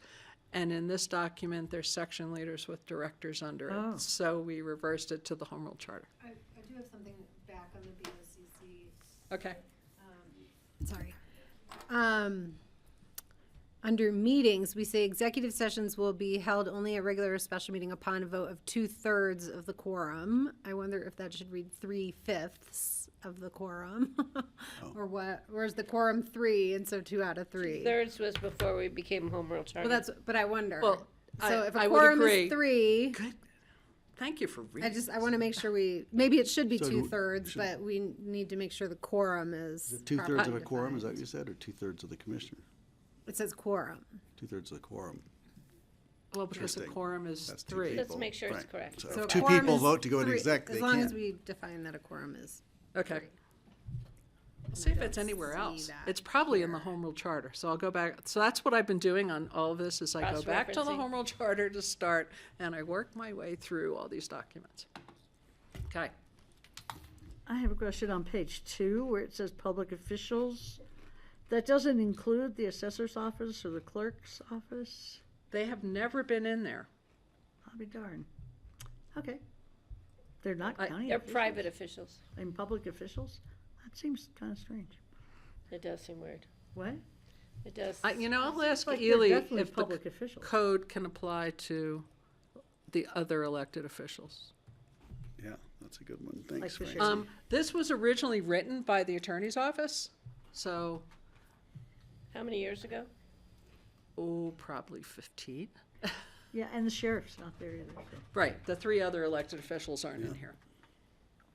And it was kind of moved around to make more sense that the county manager and county attorney were before open space and then department directors are identified as department directors.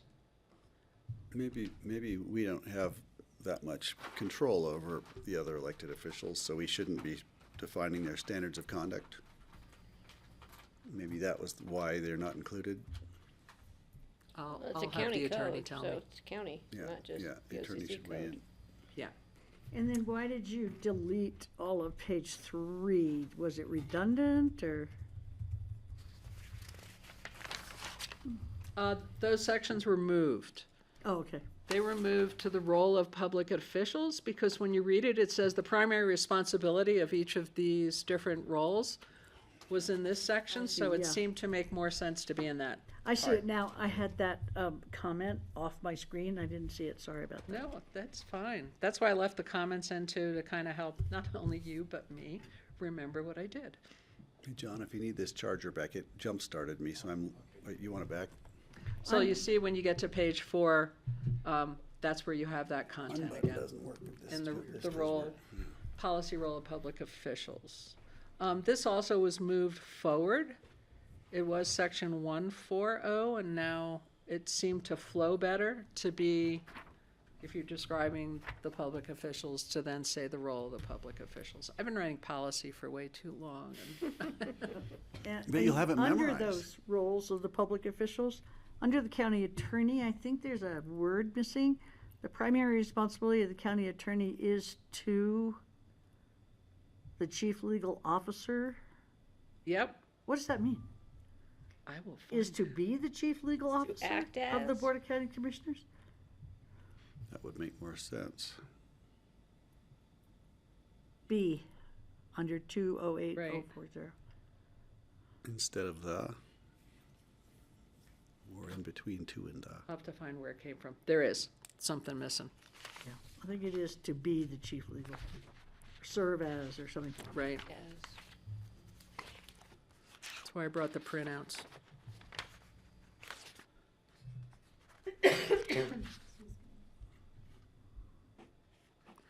I'm guessing it's B too, that kind of makes sense. The problems with cut and pastes. 4, okay. act in the public interest, you'll see was moved. It was added into the conduct of public officials because it's really talking about how public officials act. Or supposed to act. Or supposed to. How we'd like it. Respect for public process, that also went into conduct. And if I keep scrolling down, it's just changes. I made a reference to the sections of the Home Rule Charter that weren't in there about conflicts of interest.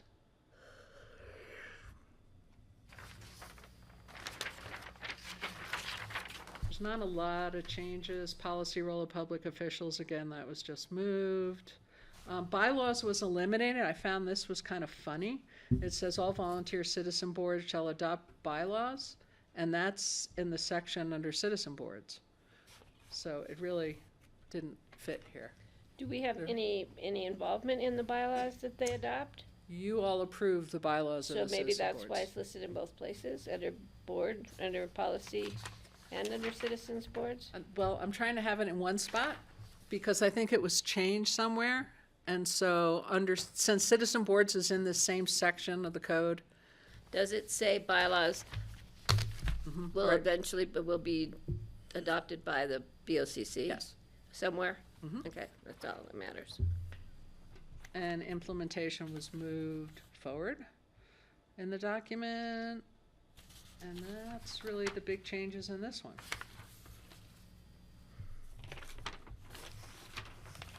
So I have a word to correct, and I have the question of other electeds, should they be in this, for this section? And the word was in the county attorney's The county description. attorney's Yeah. description. Great, It thank looked you. like B. Well done. And Now, just think, then- this, as you retire, you're gonna be taking this with you. You know, this will be your last memory of the county. Are you sure you want this to be it? She's got a couple more readings to go, so we might be able to drag this out for a while. Well, that's Oh, why yeah. I'm tag teaming with Jeanette, because she's got it. So the next section was citizen boards. Where's my citizen boards? It got stapled to this one. It'll be nice to be able to just call you up every now and then to ask you, you know, about, you know, what were we supposed to do with, Oh, what Always am a I- good excuse to go to Grand Junction if she's down there, so. Yeah, we're gonna go meet in buy plants instead. So one of the things we looked at was there was the header was policy in the code, and it's really the purpose, and that's really all that was changed. So pursuant to the Home Rule Charter, Article 3, citizen boards, which is why this code exists, because there's a whole section in the Home Rule Charter on citizen boards. And then a lot of the references to resolutions and prior actions, Jeanette did a whole spreadsheet of every action that was identified in all of this section and gave me a link to them. So I could just go back and forth and read whatever the action was of the board back in 2005, ages ago. How boring. I have fun in a strange way. Yes. So this section on page 2. So there's a resolution that identified all the struck out section that identified all the boards at that time. And I think it's 2005. Which most of them don't exist anymore. And there was no definitions for what they were. So what I did do was created, I'm not sharing my screen again. Is that what happened to me here? Help me out. I see it. we see it on our screen, but is it frozen? Title 2. Was Healthy Rivers around in 2005? I guess it must have been. Yeah. Thank you. I thought it came along later than that. There we go. I don't know. Must have been fairly new right about then, yeah. Right after the ballot question. I can't even Yeah, I'd have to go to remember the now. Home Rule Charter and see when it was included in there.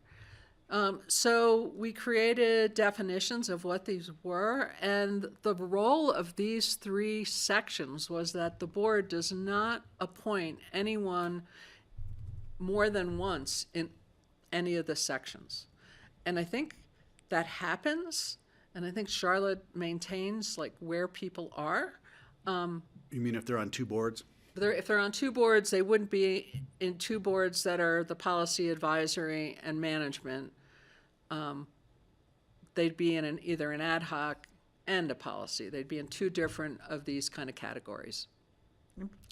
And then we just eliminated all the list because so many of them just, it didn't dynamic. make sense. Right. And they change. They come and go. What page are you on?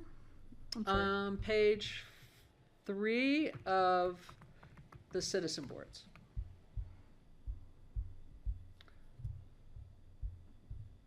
And then it does say, whenever a volunteer body is formed, it shall be identified as a category as described above. So when what's our newest board? The airport, maybe, is our newest board, and that would be categorized. So someone wouldn't be on whatever that was categorized. And then that'll be up to, Charlotte will take care of that and maintain that out of the manager's office. So what is the conflict between the boards? I guess I don't really understand that. Like Howie's on several boards. Mm-hmm. And so when Well- can't you be on more than one board? Maybe Board of Adjustment and P&Z, or Board of Appeal and P&Z. Right, or the Financial Advisory Board and P&Z. There's also Open Space and Trails and P&Z. RAFTA, I don't think we have anybody on, that doesn't work that way anymore. But so, let's see, Howie's Open Space and Trails and Airport Advisory, that's not a problem? Airport Advisory hasn't been categorized, so I'm not sure where that is. It's probably not a policy. It might be an advisory board. I have a question though, Greg. Yeah, go ahead, Patty. What about our interim committees that we do, like when we did the growth management? So those are ad hoc. Okay, just want to make sure that those still have some guidelines that come in under this, but don't really come in under this. So I used the terms that were in that resolution that identified all of these, that put all of these committees into a category. And So ad hoc just covers, Ad hoc was a temporary committee formed for a specific Oh, sorry, I task didn't or read that part. objective and dissolved once the final expected product is produced or achieved. So you couldn't be on policy and appeal, basically? You couldn't be on a policy board and an appeal board? Yes, you could, because they're two different categories. The appeal and administrative review boards, a standing board that reviews actions of the county in the areas of land use determination and vacancies, election processes, conflict of interest, and other actions where administrative appeal may be made. Having at least a description of these was really helpful for us trying to figure out how things fit into categories. Okay, and so we're not sure where Airport Advisory, wouldn't that be advisory? I would say yes, And being on two advisory boards is okay? is not okay. Well, Howie's on two advisory boards. And we've got other people who are on, I think, the financial, or the Financial Advisory Do you- Board and Airport Advisory Board. I don't think I Open can- Space and Trails is they're not listed as an advisory, they're a, Yes, they are. Yeah, they are, policy and advisory. they open are, space. so- It'd be nice to look for the So- exceptions and why we've got them. That was gonna be my question. Do you want this? This is what was created in 2005. Yeah. I Is it think, something you all want or not? It's something we 'Cause- should be aware of at the very least. well, I think it would be somebody whose actions, so if I'm on P and Z and a decision that I made as a member of P and Z, I'm gonna then be hearing as a Board of Adjustment or Board of Appeal, that would be You're a the conflict. judge and the applicant, kind of. Yeah, or I'm the judge on both sides or something. So I think that would be my conflict, not necessarily Two the advisory Airport Advisory Board and Open Space and Trails. Unless we're, Unless Right. they have a conflict about the open space and trails at the airport. is that coming They're next? buying a conservation easement from us for the runway. We have minor, like we do have OST trails that run over airport land that have easement agreements on them. they're not significant conflicts. Well, he could in step this out on regard. one side or the The other bike of trail. that. Yeah, for example, the Elk Creek Okay. Bike Trail. Got Yeah. it. Thank you. I was trying to think of one. So, So that created conflict. Can we check with the county attorney and see if that in itself would be, We have to find out if we have people who have a conflict of interest, and we're well, not he's on both. apparent. Perfect Howie's only example. one example. There may be others. This was an action of the board that created this, so you can uncreate it. We can uncreate it. We just need to know what hath What, me rock. what you want to do. Board categories. That's what happens when we issue. to no more than one body within each category. Well, we can't have that in there and under the current circumstances, so we either have to change that or change the members. I'd like We to don't want to be in propose that, conflict with ourselves. let's direct staff to find us a proposed solution for this. We can't decide it today, but we can certainly direct staff to, It comes And we back do to you have a next first reading and Wednesday. a second reading, Got so it, I can right. get an answer for first reading and let you know. For over a year. right. Well, it's good to Okay. know. All right, Craig, Steve, thank you. Go ahead. I noticed that on the crossed out list, there was the Basalt Regional Library District Board, which really isn't an advisory board to the county commissioners at all. It's its own independent taxing district that coincides with the attendance center for the Basalt School, part of RA1 school district, is actually what it is. And it seems like if someone were on the Basalt Library Board, that they could be on another one of our boards, and there wouldn't be that sort of a conflict, because that library board is not advising us about any of Picken County's interests, really. So I just wanted to point that out. And why are we And I even think- on it? I mean, I agree, we need to change the wording somehow that, potentially somebody could be on two different advisory boards that have no conflict, but when we are considering the appointments, we need to know every board that someone is currently serving on, and then the commissioners who are making the appointment need to take that into consideration. So if the wording could somehow reflect that would be good. We do have that information on their applications. It asks, what other boards are you on? And it may be that you want to review what the current boards you have and what categories they should be. Maybe they're not, this list isn't correct, Well, to and- Steve's point on why would the Basalt Library Board be here at all?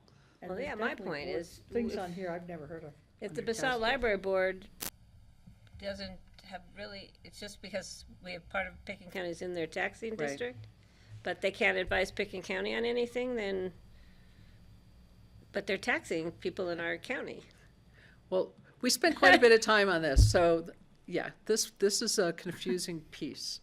So I understand where your Why you're questions are confused. coming from. Yeah. So All the right. biggest problem right now is the advisory boards and Part C are in Right. conflict. Well, and should they all be advisory boards? Probably so, and if that's a conflict or something is And the okay, AAB isn't even on there anyway, so, right. It could but just come. they're yeah. going away anyway, right, those names? The names are all going away, because they really made no sense, because they, like you said, there's so many that I'd don't, never even heard of. Right. This might just help us revise or shine some light on our disclosure policy. So if anybody is sitting on two boards, maybe they need to acknowledge that when we need to ask them whenever they're speaking to us. And Charlotte told me we have 19 quote-unquote advisory boards, citizens board, is that correct? right. Okay. So just keep moving. There's a section that the citizen boards may serve only on one each of the three categories. It's repeated, but you'll see what those resolutions were. Looks like it was 2002 or 4 where that happened. Number of members and terms of appointment. I took a lot of this out, just referencing the Home Rule Charter, because that's where this is identified, and to have it identified here, it was identified differently than in the Home Rule Charter, so not Swap it having out. it would be a good thing. And then staff liaisons and their importance, that people aren't paid. Here's the bylaw section, Patty. It's an informal one reading resolution of the Board of County Commissioners. It used to be 2 readings, and that was confusing, and so the recommendation from Jeanette and Charlotte is a informal one reading resolution to Yeah, and approve the It's come back to us bylaws. before that, it came back to us for Yeah. something. So that's the bylaws. Like I said, it's in more than one place, and we're trying to clean that up. Vehicle use, that board members can use vehicles, but they need to follow the policy. So that was an easy one. The adopted policies were added to the conduct section above. And then the list of citizen boards, the most important part, is maintained in the manager's office. And I added category, because category wasn't in the required documentation that the manager's office needed. And we just spent a few minutes on categories. So that needed to go. All right. I'm going to have you help me out here again. That section's really key for when we're trying to recruit. Yeah. We're trying to interview people or fill positions and spaces. See, now I can get here. Maybe it'll. Title II, Employees Records Management redlined. And it didn't go, so it's somewhere else. You'll find it for me. Okay. This section is really. Yep. Records management is a pretty simple one. I think it's 2 pages, so we can get through this. Again, we're changing policy to, all right, there it is. Policy to purpose, and what the purpose is. Oh, this is citizen boards. Wrong one. So just go ahead and stop sharing again. Thought I had Okay, it there. stop sharing. I got a bunch opened.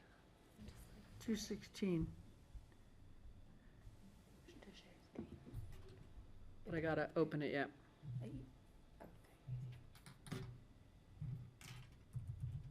I'm sorry. Too many documents, but it was the easiest way for me to figure out how to make this work for all of you. No, we do have it in front of us. Okay, can you do a share screen? So definition was updated a little. Program objectives, I think, was the big changes, which were kind of interesting, which the first program objective was to save money. Which is a good objective, but I think the most important objective is to make sure we have accurate and complete information in our records, and that the information is available and readily accessible, that we ensure the systematic legal disposal of obsolete records, and this is all of what Jeanette does and makes sure. Is disposition the same as disposal? Sorry, I don't use that word often I'm going to enough. put this, it was disposition? Yeah, it still is in mine. I'll check. And that we store records in a manner that ensures lasting survival. And that includes all of your records. And we can't take them home and put them in our saunas or in our In our closets, bathroom. Or no bathrooms. in our bathrooms. And then program responsibility. It was interesting because Jeanette has been working on Laserfish and making sure everyone's documents and what is a document are in the right place, and has been working with departments and visiting various departments. So she is overseeing the budget and the records management system, the Laserfish system we use, working with vendors and workflows to ensure records, and that records are properly maintained. A So, little typo in here. Do you want typos or not? could be, yep. So if you're going to have county manager capitalized in the second sentence, probably Oh. should be capitalized in the first sentence. Yep. I see that. Just a stupid little thing, but. I capitalized on obviously the person who wrote it before did not. So when I was doing it. So those are the pieces that we're revising. All right, I'm gonna have you do this again so I can talk and you can do this. John, do you know if the heat just kicked in? I'm smelling something hot. Anybody else smelling it? I'm not smelling anything. I don't I'd know. imagine it's been going though, because it's Maybe it's been Greg's cold. computer. Maybe it's nothing, you don't see any smoke or anything, right? No, I don't see any smoke. I'm just smelling hot. To smell something Yep. hot, that's an interesting Like sensation. Thank you. dust burning kind of smell. I don't know, something. Okay. I'll let you know if I see flames anywhere. Check with Laney. This again is a short one. So I included a personnel manual. Years ago, we've been trying to figure out what is, the Home Rule Charter identifies that from time to time, the board will have a personnel resolution. And at one point, all of the employee handbook was the personnel resolution, when we had a handbook. I remember that. And we still kind of have one, but I'm working on a new one. But this was the first step. So the personnel manual, most employees don't know it exists, but it contains, in your cover memo, had the employees of the administration, the personnel resolution will address the following: conflicts of interest, political activity, working hours and conditions, compensation, benefits, retirement programs, compensation by step or grade, a grievance procedure, a merit employment system, which may have exemptions for temporary or probationary employees, non-discriminatory hiring, promotion, demotion, discipline, and termination, and special qualifications for certain positions. So this section that I wrote, administration and personnel, the employees of the administration, same title as what was in the Home Rule Charter, identifies those specific items. And by putting it in the code, codes are enforceable.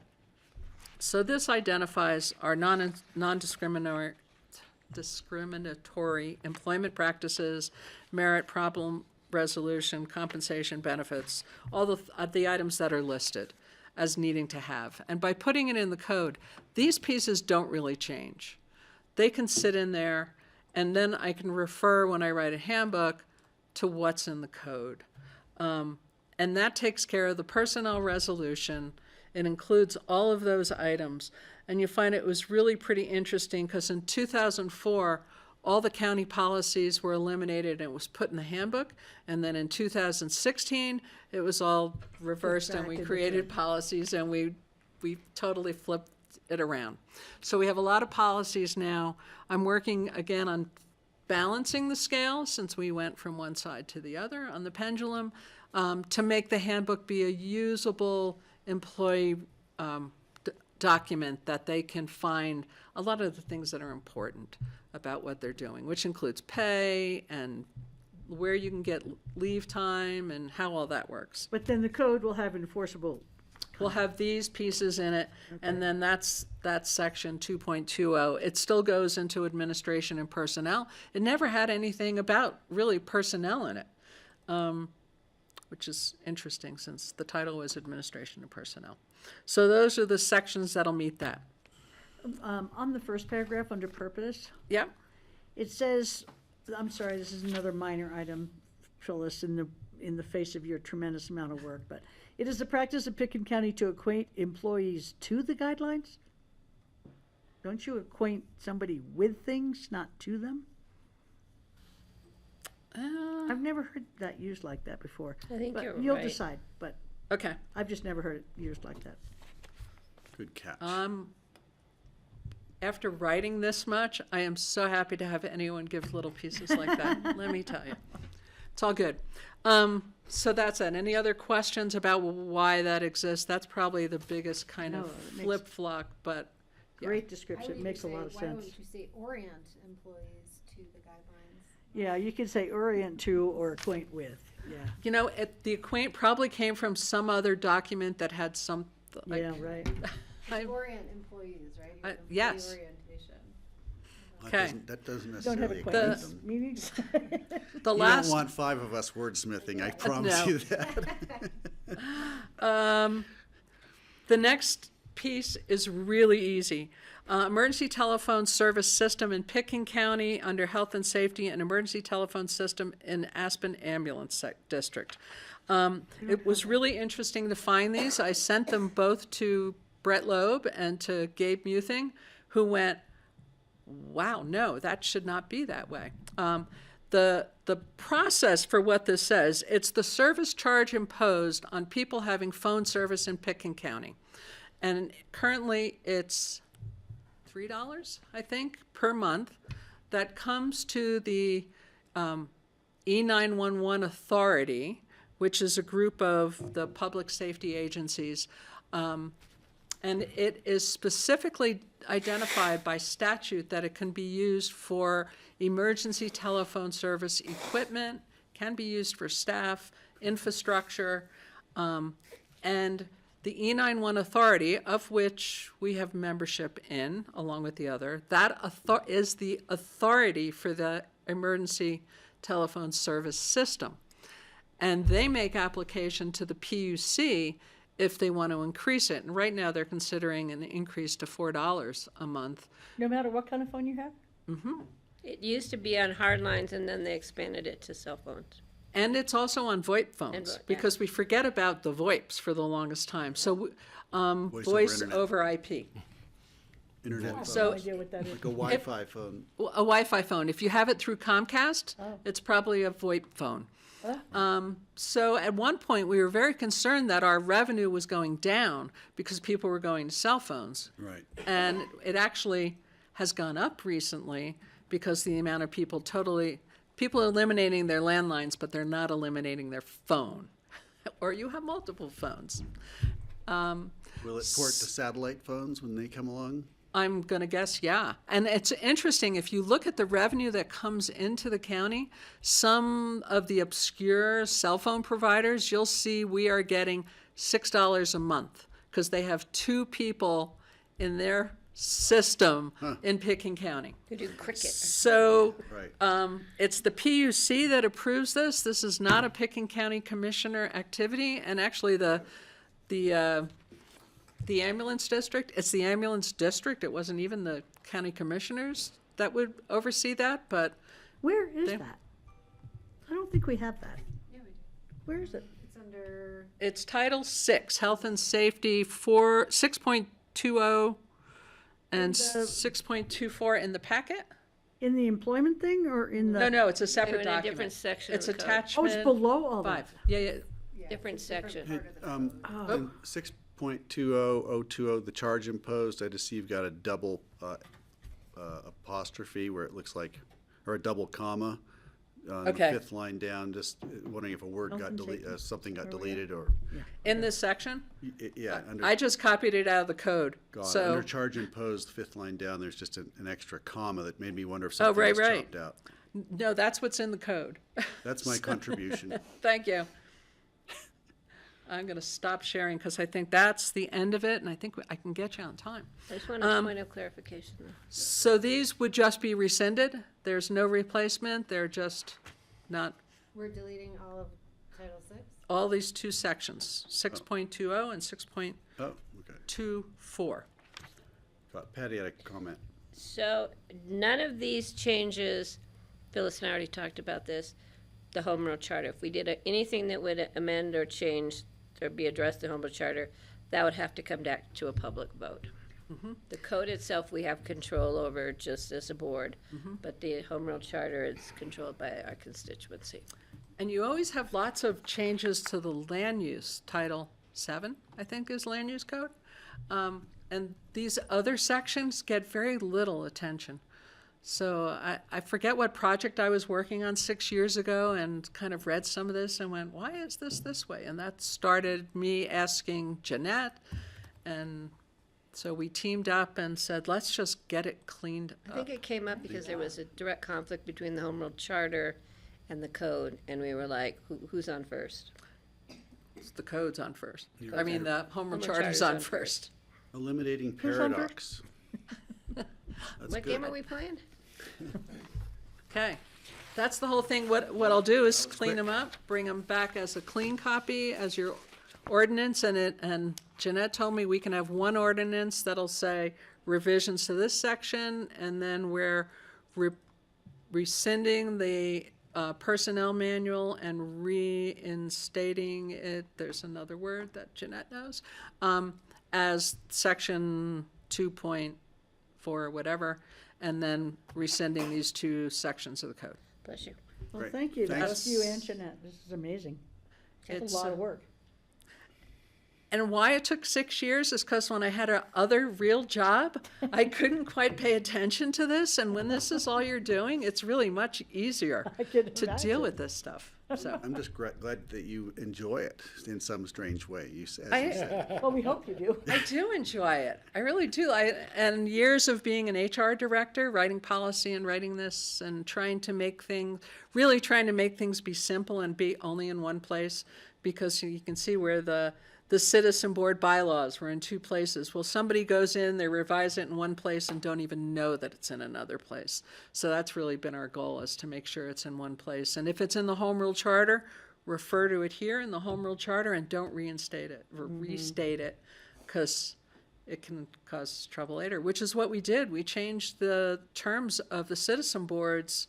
2016, I believe, was the last home rule charter amendment we took to the citizens and got it changed. And now the home rule charter, instead of saying a citizen board term is 2 years, it said it's established by the Board of County Commissioners in the home rule charter, and that was passed. But in here, it still said 2 years. So Wow, we're gonna not make that happen again. that's a lot of cross-referencing. So Yeah, it I'm- is. I'm getting good on the home rule charter, I gotta say. I always go back to the home rule charter. Who's on first? Awesome. Just give us All a right. hotline so we can call you when we have that question. You'll be out in the garden in your knee-high boots. I will be in the So garden. are you aiming for 80 ski days? You have a few more. I'm going to A Basin tomorrow, so if I count all of my ski days, yes, I will. Well done. That's I great. missed 100, but it's next year. It left me something to do. You don't want to ski just because you're trying to get to 100, right? It has to be because you really want to ski. It's more to it than that. So Yeah. Unless 80 you're at good, 99. 80 good days. 80 good days is better is- than 100. Today, I know my friend was hitting 100. I bet she went up there in that fog anyway. Oh, she had to. Yeah. Okay. All right. That's all I got. Great, thank you. Thanks a I'm lot, 3 Phyllis. minutes. Yeah. You're Well done. okay. Well done. All right. Thank you, everybody. You'll see us again in next week, and I'll go right next week's memo. Okay, we're going to take a break and we'll be back at 3:16 or so. How about that?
Okay, welcome back, everybody. It's Tuesday, April 16th. This is the Commissioners' Work Session.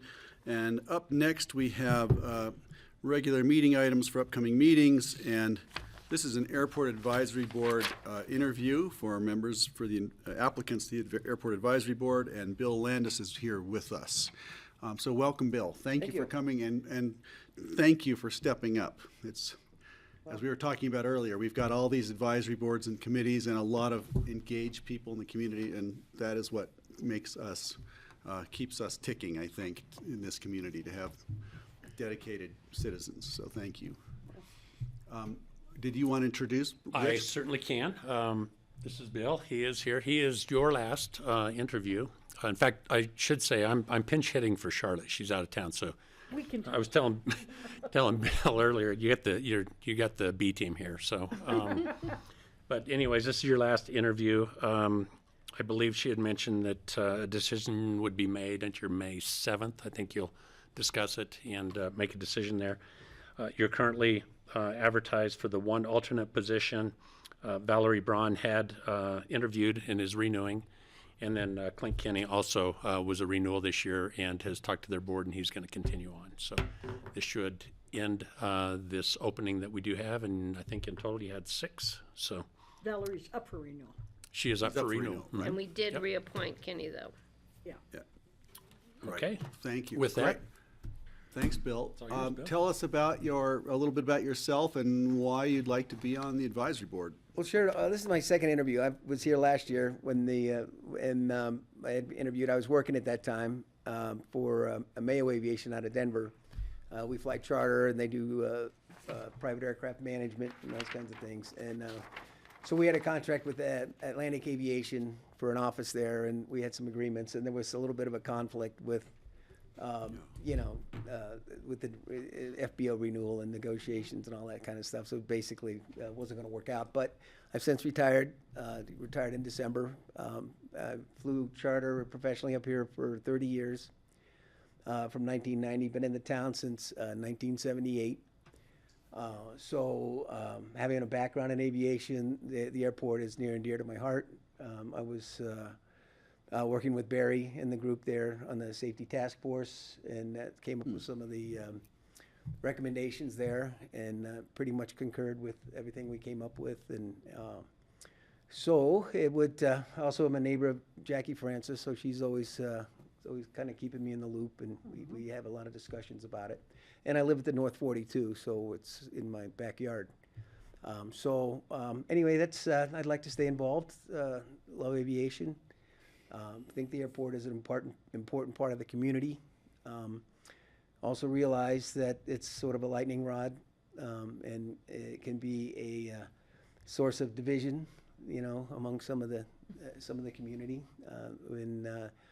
I'd like to help out, possibly to bridge some of those differences and look at our side, one side, and the other side, so we come up with some good solutions for everybody. Great, thank you. I appreciate that. If I could, I just wanted to ask a first couple of questions since you're on the safety task force. Sure. One of the issues that's come up when we looked at the ALP, we saw what are the devices called? The giant pits of styrofoam at the end. It's of called the run. EMAS. The EMAS. I would love to put you on the spot. Do you think the EMASs are a good idea, or what was your take on them? Well, actually, the EMAS probably is not a bad idea. We have, we have a 2% downhill slope for takeoff. We also have airplanes that land on 3-3 to landing downhill, and stopping on a slick runway could be challenging. So I know that at one point we had skid marks down on the numbers of 1.5 that originated on the 3-3 side. So it can happen. It could help to mitigate a potential accident or a severe accident. Now, I'm not talking dollars and cents. I'm just talking from a practical standpoint. I think that it would be worth looking at. Great. Thanks for that. I'm going to open it up to questions from the others. I'm sure others will have. I have a question. Francie. Hi, Bill. Hi. I'm Francie. I remember you from last time. I'm just wondering if you think there's any chance that you would have a hard time making a decision about Atlantic, having worked for Atlantic. No, not at all. No. No, we were, I worked for the company, and actually my involvement in that part of it at that point was already minimal. But I was involved in the company, and I had been in management in that company, Mayo, before. And no, I don't have any thoughts. In fact, I have met with Signature and some, also during the process, just to meet with them and get their take on things. So no, I have no reservations about that. Okay, thank you. Kelly. Hi, nice to see you. Thank you. Thank you, sorry, for applying. I'm curious, do you have any opinions about FBO at the airport related to one FBO, two FBOs, local service FBO? We were on the FBO. What are your thoughts? I don't think the county wants to be in the FBO business. And I mean, this would be a decision you guys would have to make, but, it is a hard business, and the companies that are involved now, the applicants are the people that, Atlantic, Signature, these people have a depth of experience. They've also got economies of scale for the things that they can provide here. So as far as two FBOs, I don't think we can stop a second FBO. I think that the FAA requires us to have that open as far as discrimination goes. That's my understanding. I don't know if that's true or not. But, if you look at December, we don't get 12 months of December. We get April, we get, October, November, and those months, and it's difficult, for an FBO to make money. One FBO, a strong FBO that is in tune to the community. That was one thing I talked to Signature about, is that it would be nice, in my opinion, to have the FBO more visible to the community, involved in events or whatever, so that when you're driving by the airport and you see all the tails and everything sticking out there, that when you hear Atlantic or Signature, whoever it is, that also, hey, they did this, or, we see their name in other contexts in town. But that being said, I think one strong FBO in tune with the community, in tune with our values as far as sustainable fuels and noise mitigation and safety, I think would be important, and to have two butting heads. Great, thank you. And then I'm wondering, what do you think the airport could do to be a better neighbor to the North 40? Well, Move a little farther away.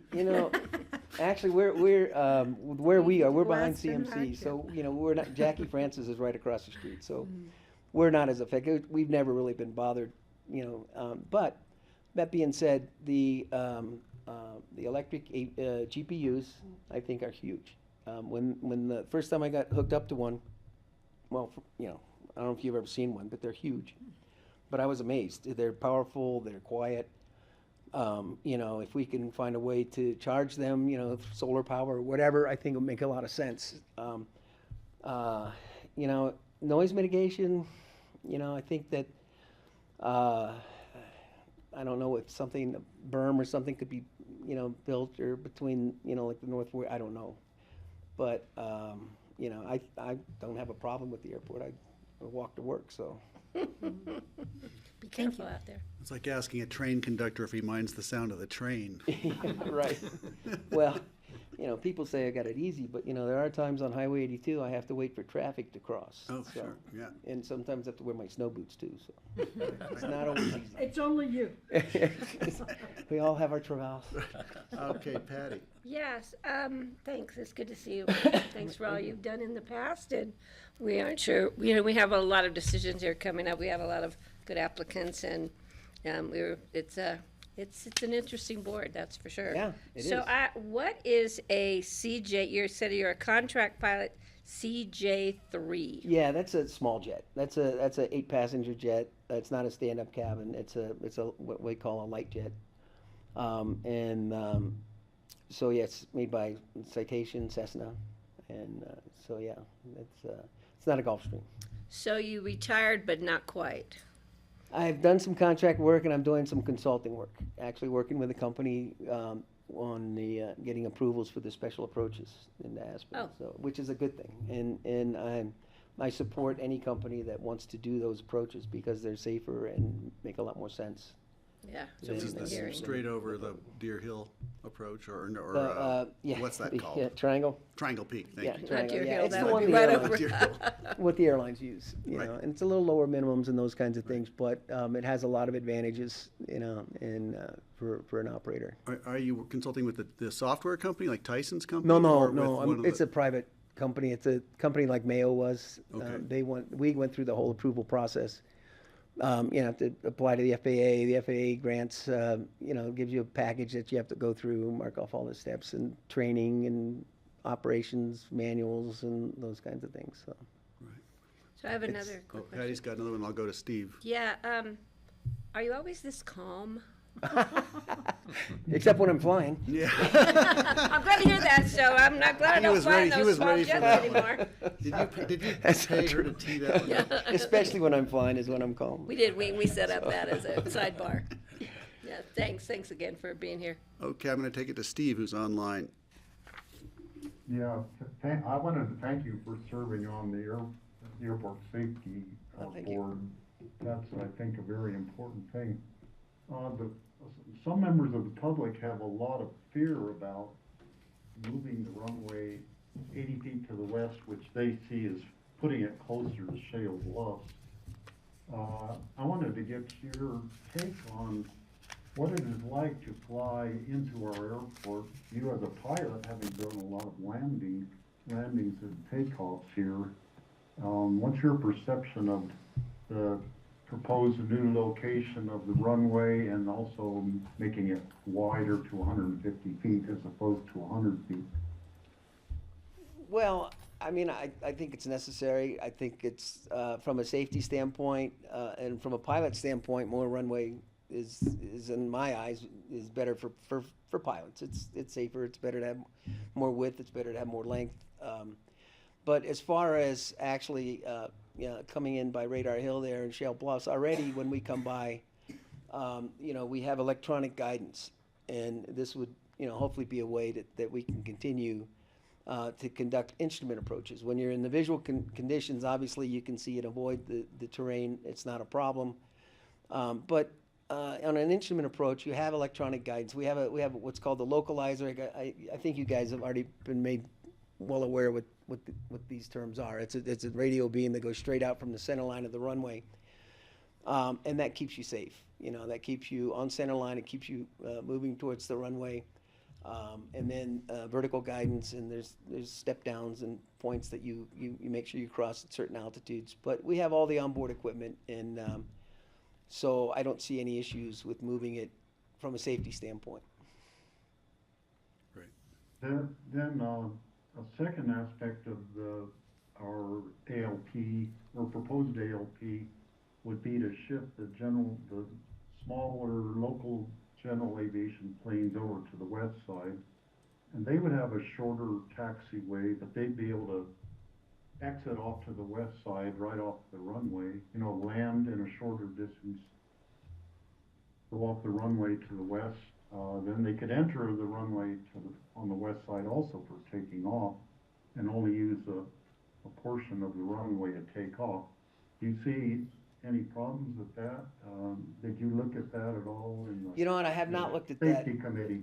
I'm familiar with the idea, and I think we need to look at that utilization of the west side there, and I don't want to commit to say, yeah, this is the way it should be. I'd like to get a little bit more in depth with it and see, being able to accommodate, the number of aircraft that we are getting now, the number of aircraft that we're going to be getting in the future. Already, when we're flying in from West Coast, East Coast, or whatever, a lot of times, you're coming in. It's you're fuel planning and those kinds of things, and then all of a sudden you'll be issued a hold out in Utah or in Kansas or someplace because there's no room to park your airplane. So there's airspace blockages. There's also ramp space blockages. Now we had a guaranteed space, you know, because of our agreement there. So we were able to tell ATC, yeah, we have a spot, we could go continue on. But that's not efficient. If you have airplanes that have left with the expectation of making it in here to land, and they're holding, that doesn't do anybody any good. You're burning more fuel, you're spending more time. So having the resources to accommodate the numbers of aircraft that we're talking about now and in the future, I think is important. Great, thanks, Steve. Is that it? Is there more? Kelly, did you have another question? I just Oh, wondered, that's good, thanks. yeah, is that the only way to solve that problem? Are there other ways, are there creative ways to solve that? Solve the holding or solve the parking or? Yeah, Solve the runway or Yeah. Well, you're talking about real estate, so I mean, you know, like, I mean, if I leave to go somewhere, I have some assumption about what it looks like when I get there, right?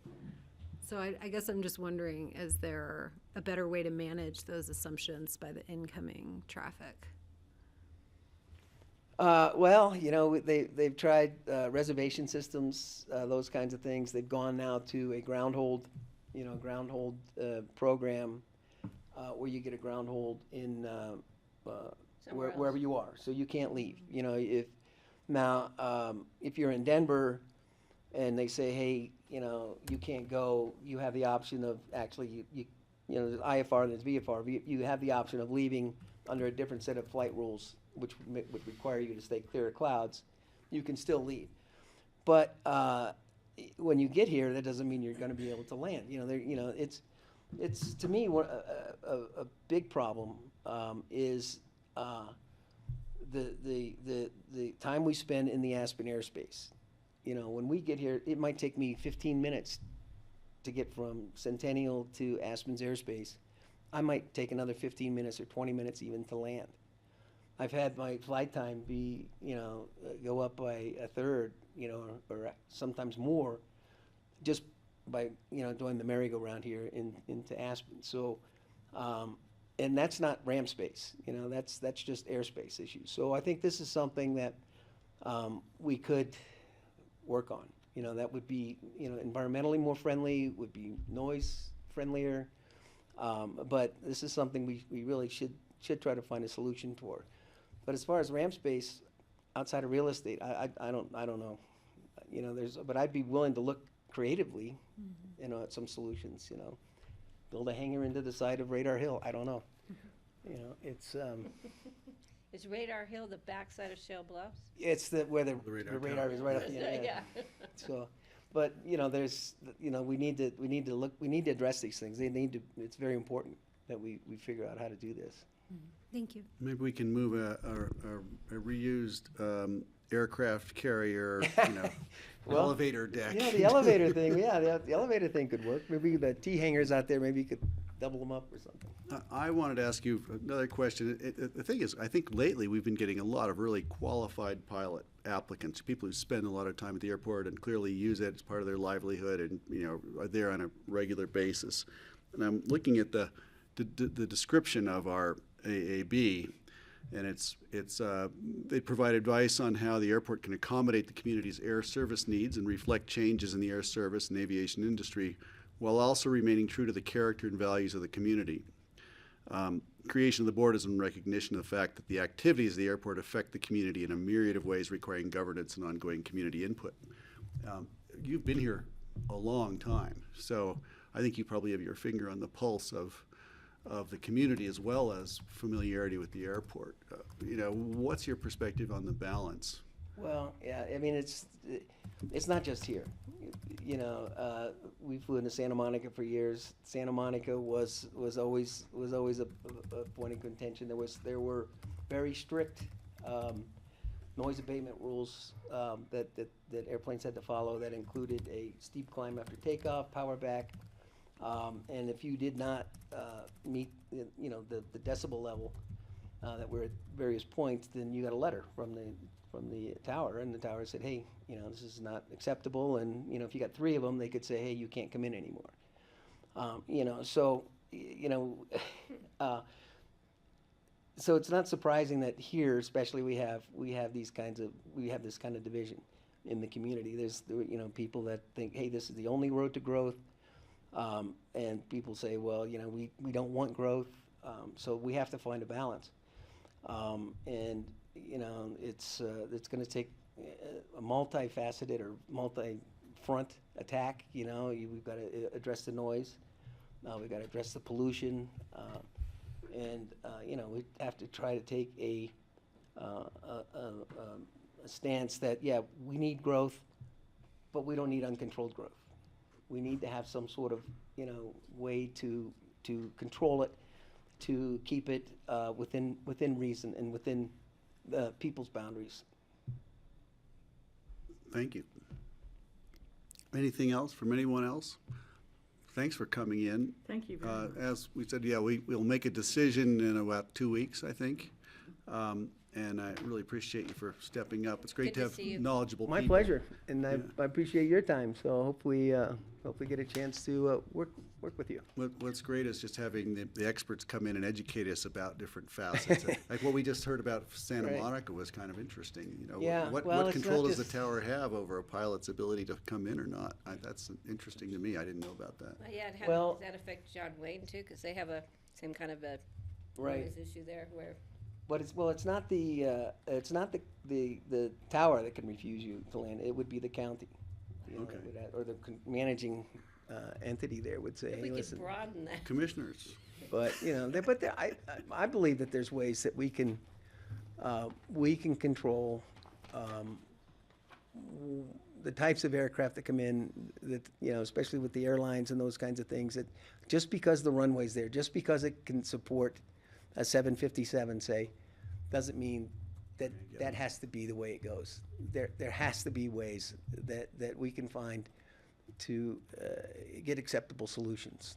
Right. So, That's really helpful. Did you happen to notice there was a picture, somebody, maybe the airport produced that picture, was it a C-130 or it was a big military cargo aircraft practicing approaches to our airport. And I'd say that was probably the biggest airplane by far. And I don't know if they ever touched down, but they were practicing to When was land this? here.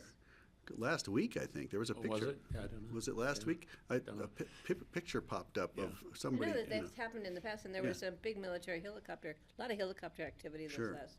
Yeah, and that's one of the things with the military. Dan's on to answer any questions that you all Oh. may have. Ask him But about that, too. Yeah, the ask him about military the- does not did he touch inform us down? they're coming in. They just They do show it. up.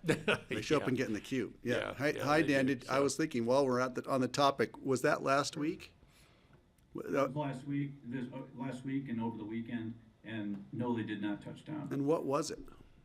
It was a C-130 military, U.S. Army. I US Air heard it Force. over my Had, house. had they wanted to touch down, would we have like fined them or anything? No, the military, one of our grant assurances is government aircraft can use this airport regardless. They usually check with us ahead of time, and the C-130 is a D3 aircraft, so they would exceed our wingspan limitation, so likely they would not. Unless they really wanted to. Yeah. Unless they Thank you. If they did, we'd Yeah. fine them $1,000. Yeah. Yeah. Good luck collecting on that one. Hey, More well, taxes thanks. again, going up. Is there anything else anybody have Get it in while we're rounds of here? ammunition. I think that's good. Bill, thank you for Great. coming in. all right, well, thank Really you for your appreciate it. time. Thank you. Thank you, Rich. Thank you, board. Thanks, Rich. Thanks, B team. Okay, up next, review of future agendas. We're only 10 minutes behind. That's not so bad. Great. Try and get you caught up here. Only thing I wanted to be sure that the board saw the note from Kara that instead of doing a joint P&Z meeting next week, we're going to divide that up and do the updates on the process separately. That's really based on advice from the county attorney's office to ensure that we're keeping the integrity of the comp plan process in place and letting the P&Z act independently there. What's the So will it be over by 5? Yeah, we should be, yeah, All these questions. yes. I either have to make plans or I don't. The answer is yes, yeah. Okay. Thank you. That's Great. all I had for you in future No, agendas. no other additional future agenda items from anyone else regarding? I I do. Patty, go ahead. We had a discussion, well, it's my understanding that we were gonna be hearing the Nicholas family of the Jakeman Creek issue next Wednesday.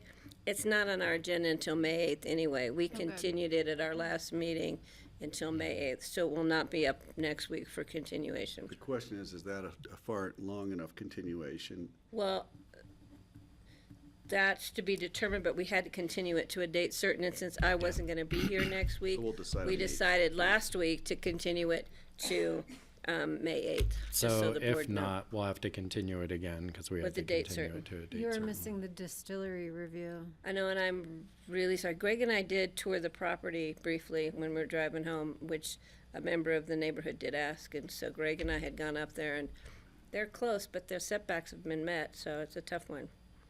So, Did you hear sounds coming out of the? no, but We it, didn't stay long enough, probably just. yeah, and to there spend was time. not a lot of visible activity going on at the distillery, but the buildings are it's really nicely done, but it probably has some vibrations and noise, but we weren't witness to that. Thank you. Anybody else? Any other comments for future agendas? I just want to, I don't have it in front of me. When does Redstone Coke Oven Next lease, week. that comes back next week? Yeah, that's what I was gonna talk about at open discussion. Oh, okay, well, we'll wait till then. I think we're about to go to, well, actually, we've got commissioner reports. Does it affect the schedule? I don't know. It'll be up to you guys, I think. Well, you want me to talk Well, let's about talk it? about it now. I think why don't we? It might yeah. affect the schedule. I'd Well, like I to- just would draw your attention to the letter we got from the Crystal River Caucus, and it doesn't say anything different than what I've been saying, but Bill Argyros did call me and told me that they had had a meeting, whatever the head board of the Crystal River Caucus is, the board of the caucus, had a meeting about agenda and everything, and they had expressed pretty much shock that this guy was being rewarded with another term on his lease. And so, whoever wrote the letter, I think it might have been John Emmerich, maybe Bill, Bill wrote it, and I don't John know. Emmerich, right? John. They've captured it pretty well and in very literate language. So I just would encourage you guys to read that, and I think it would be great if we could maybe talk to Open Space before they come back to us, so. I'd like to put that on the future, somehow we need to circle back with open space. I think Because so. I'm concerned there's a communication gap there. Well, but it's on the agenda for So, next week, and you yeah. won't be meeting with Open It Space between is. now and Do we then. want to talk to them before it's a meeting that we're trying to pass? Maybe that's something? just a staff. Well, that's what I wanted to clarify, because Yeah. I think what I'm hearing is a desire to talk about this lease further before the board is in a position of approving it. Yes.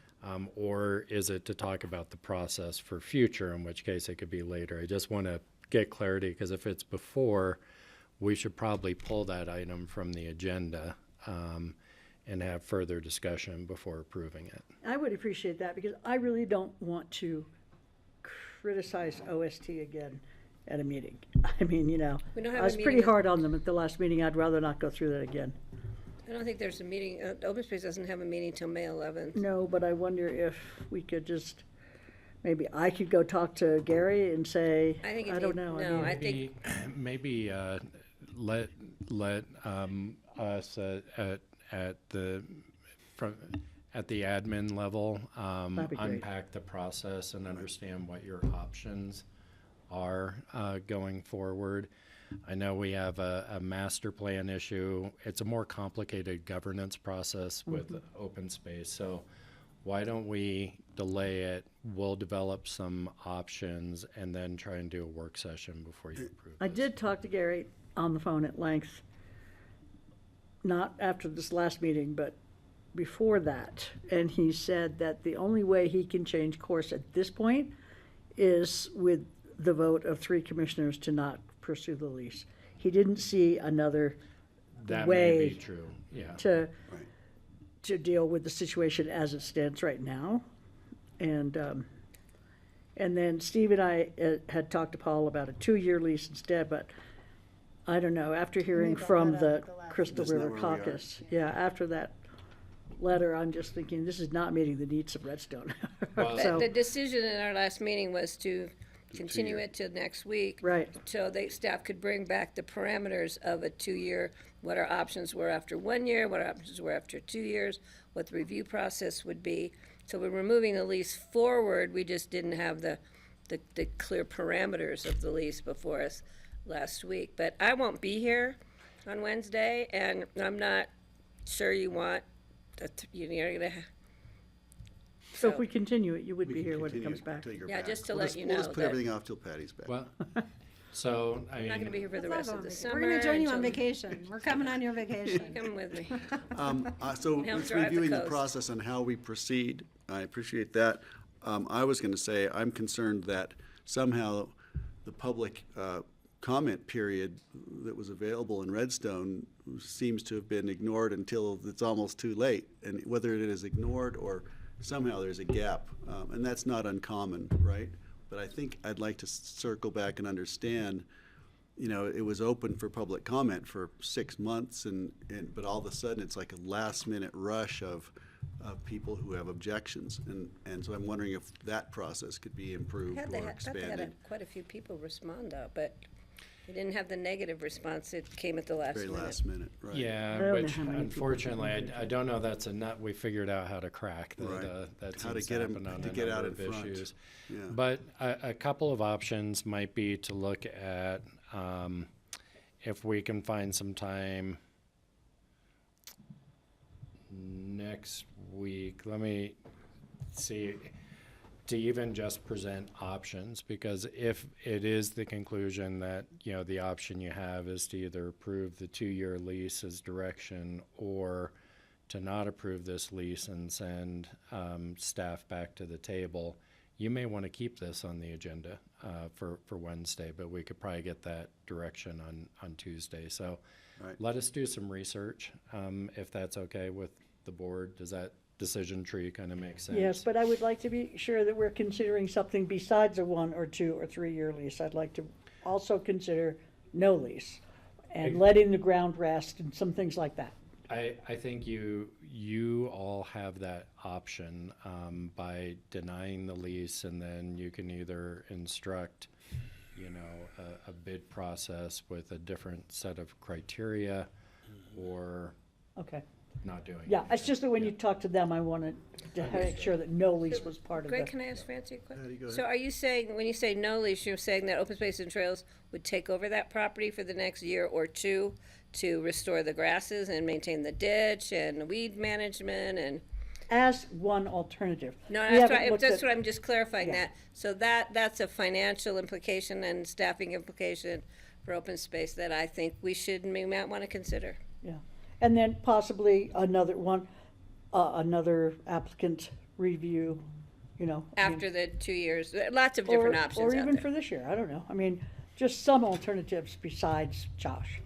One of the concerns I had, or what suggestions that came to me, was that it seems that the lessee is good at one thing, but we're asking them to do more than that, whether with the stewardship and replenishment of the meadows and control of the ditches and all these things. Maybe that's not what they're good at, and we should try to give them the opportunity to succeed at what they're good at, and then figure out how to solve those other problems, perhaps with other contractors or in other ways. Did you read the letter from Redstone? Yeah. Because it definitely doesn't sound like they're good at taking care of their horses Well, in that letter. those are new implications, and Yeah. yeah.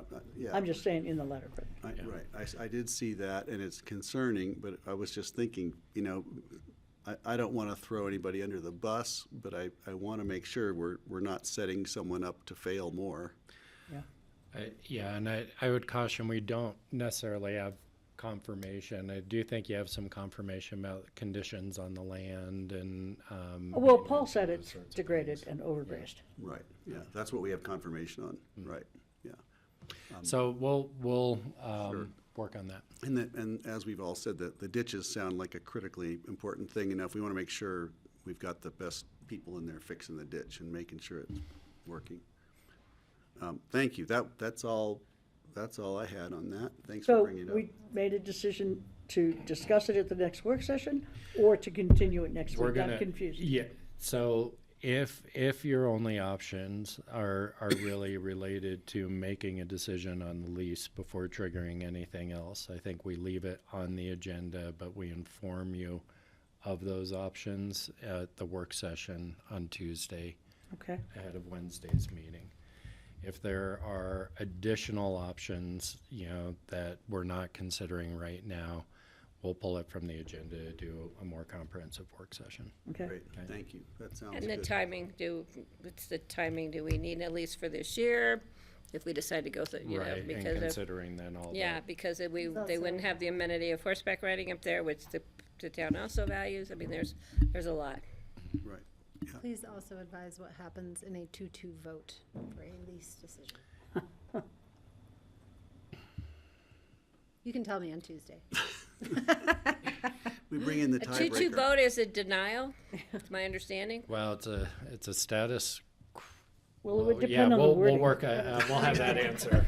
In the It's past, an interesting one on Yeah. the lease, actually. Yeah. in the Well, past, it's been considered. It Bring depends on Phyllis the back in. wording of the ordinance. If it's an ordinance to approve the lease, then it wouldn't pass. Right. If it's something else, Right. that's my understanding anyway. You know more than I do, but. We changed the rules just to confuse you, Fran. Thanks for that. I think you guys have direction. You know where we are. Should we move to board reports? Yes, or- mine's easy. Great. I actually wanted to raise another future agendas question. Go ahead. Since we're talking about Redstone, I wonder if we have any plans or desire to schedule a meeting in Redstone in the coming months. We tend to do it in warmer months. Next and week would be so fine. That usually takes a long time to put together, and that's why I'm throwing it out there months in It's advance. pretty far away. Should we spend the night? Yeah, definitely. That'd be fun. Have dinner at the end. I think that'd be a great Or idea. pizza, Maybe or when at- spring is sprung up there. Castle, we could tour the castle again. Oh, yeah, we'll just reserve the castle one. Yeah. We'll all stay there. I thought we should have our retreat there, actually. Oh, it's really lovely. Yeah. I love the Redstone That's a Inn. great suggestion. Maybe We've had we'll retreats work at the on inn Anyway, anyhow. so maybe potential we think dates. about some topics for Redstone and think Potential ahead dates to be up about there. scheduling Yeah. a meeting with them. In the Redstone Wine Festival.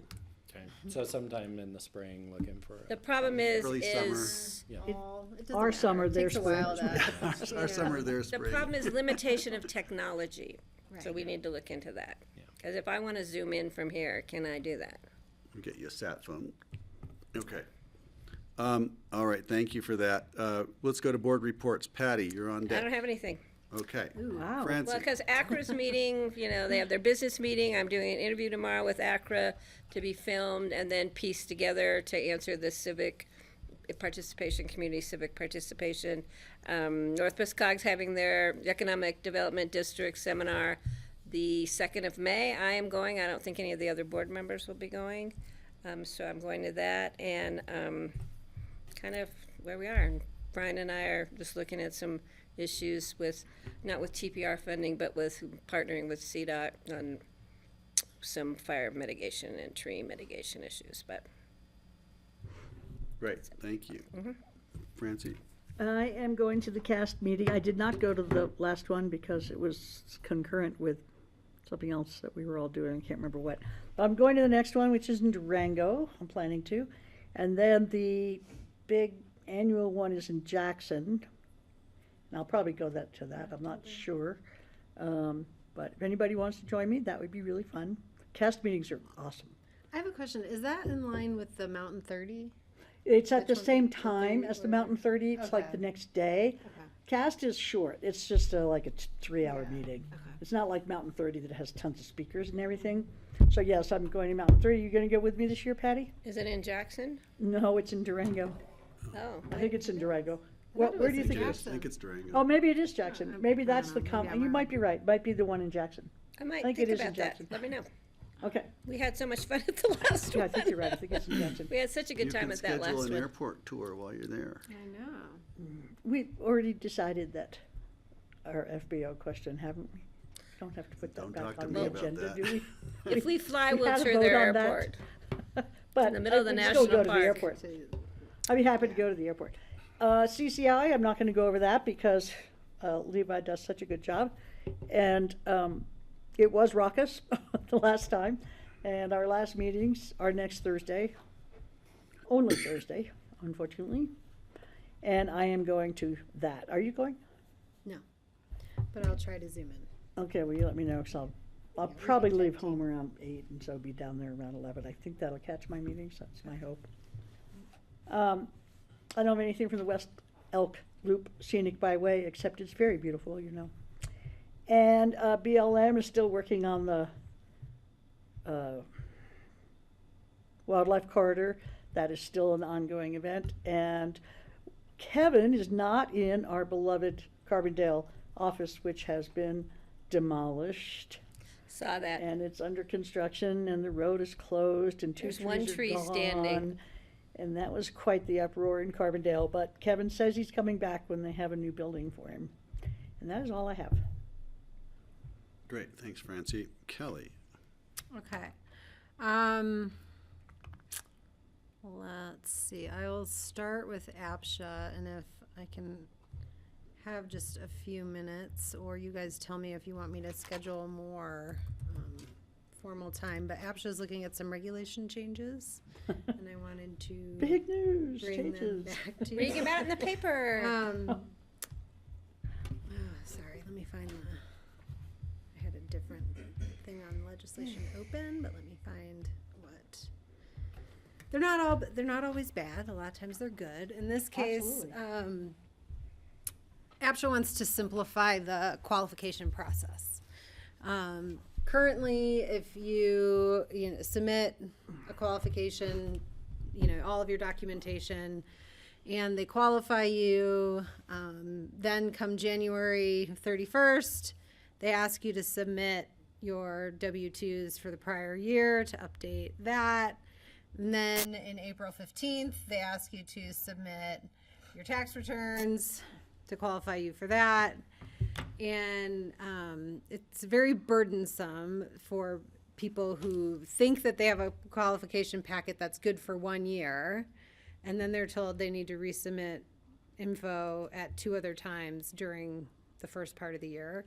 It's additionally really burdensome for staff to be re-upping these packets multiple times a year. And so the direction that they would like to go is to just do it at that one point in time during the year. If it's prior to when tax returns have been filed, you use your prior year's tax returns and your current W-2, and that's what they'll look at. That's good for a year. Unless somebody's financial situation has changed so manifestly that it affects what they want to bid on, they can request and pay a new fee to have their qualification packet looked at again. For example, suddenly they make a ton of money and they want to be able to bid up categories than what they've been assigned to. They can redo that. Or somebody has lost a job and they want to be able to qualify for a lower category, they can ask and pay. Or if they have APSHA. twins unexpectedly and they can. Yeah, something like that. That's another one of the, you Yeah, I read know, about I know. that one. So I'll just talk about that real quick. So another one is following the federal tax definitions for beneficiary is like a born child. In the past, they would accept positive pregnancy results to count that child as a dependent, and this is pretty unfair to people who are going through fertility treatment, to couples who are looking to adopt, etc. So that sort of streamlines that. What's another one?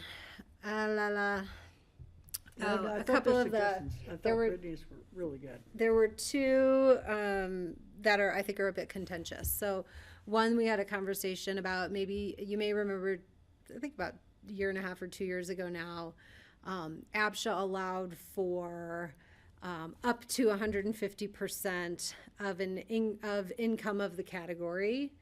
Oh, yeah. For a person's qualification. So even though it might say, the max category salaries went up, and it let you make up to 150% of what the full category is.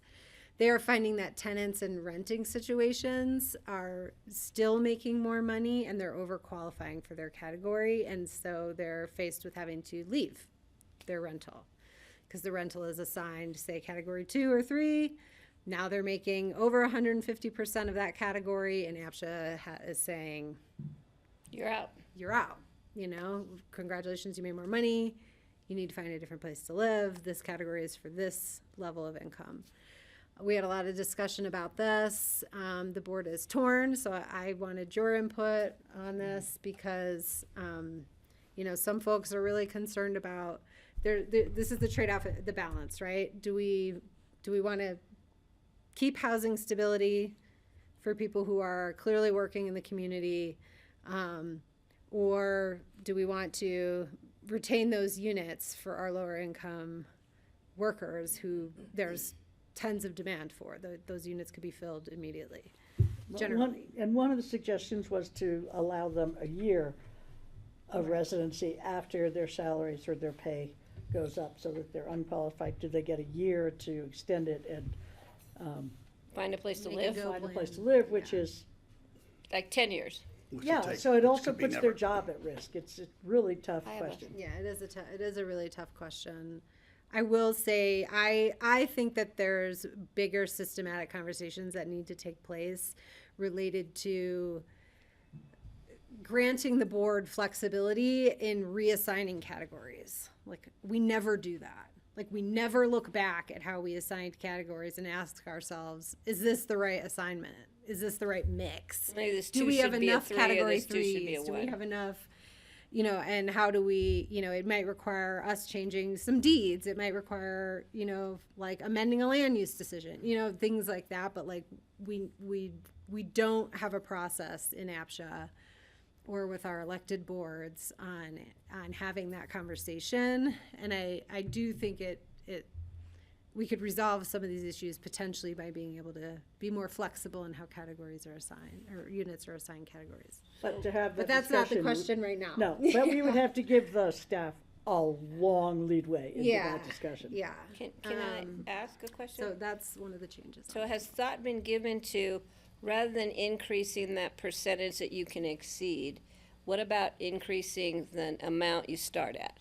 So instead of saying category 1, you can make 80,000 a year, but you can increase it by this percent if you get raises, but taking that 80,000 and boosting that up by a certain percent, Yeah. because people have wages now that are just getting higher, which we have encouraged. Which we are looking at that. So at the just, so AMI, which yeah. numbered out to, rather than saying, oh, now you can go to 300%, you know, Yeah. higher, take this point. bottom number and start the base up higher. Because we look at the categories are assigned based on AMIs. So the AMIs come Right. in, and we every 2 years, I think, we look at that band of salary and say, well, Yeah. what is our AMI? Okay, category 1 is 60% and below. Category 2 is 60 to 80. Category 3 is 80 to 110 or 120. You know that. So the Yeah. whole thing Yeah, has so- moved up. Yeah. Right, but I'm just wondering if that might be, Well, one suggestion just too was look at to the change setting their that base rent. differently. So instead of making them move, what if we charge them more rent? So, because then somebody who's making a lot of money is only paying, say, 10% of their income on rent, whereas at the same category, somebody who's making less money is paying 30% of their income on rent. That's another way to look at it. So, yeah, we did talk about that. But I think it's important for people who have established, that have jobs, they're in rental because they haven't been able, then they may have been here for 5 years and can't get into winning a lottery to win a unit and buy a unit.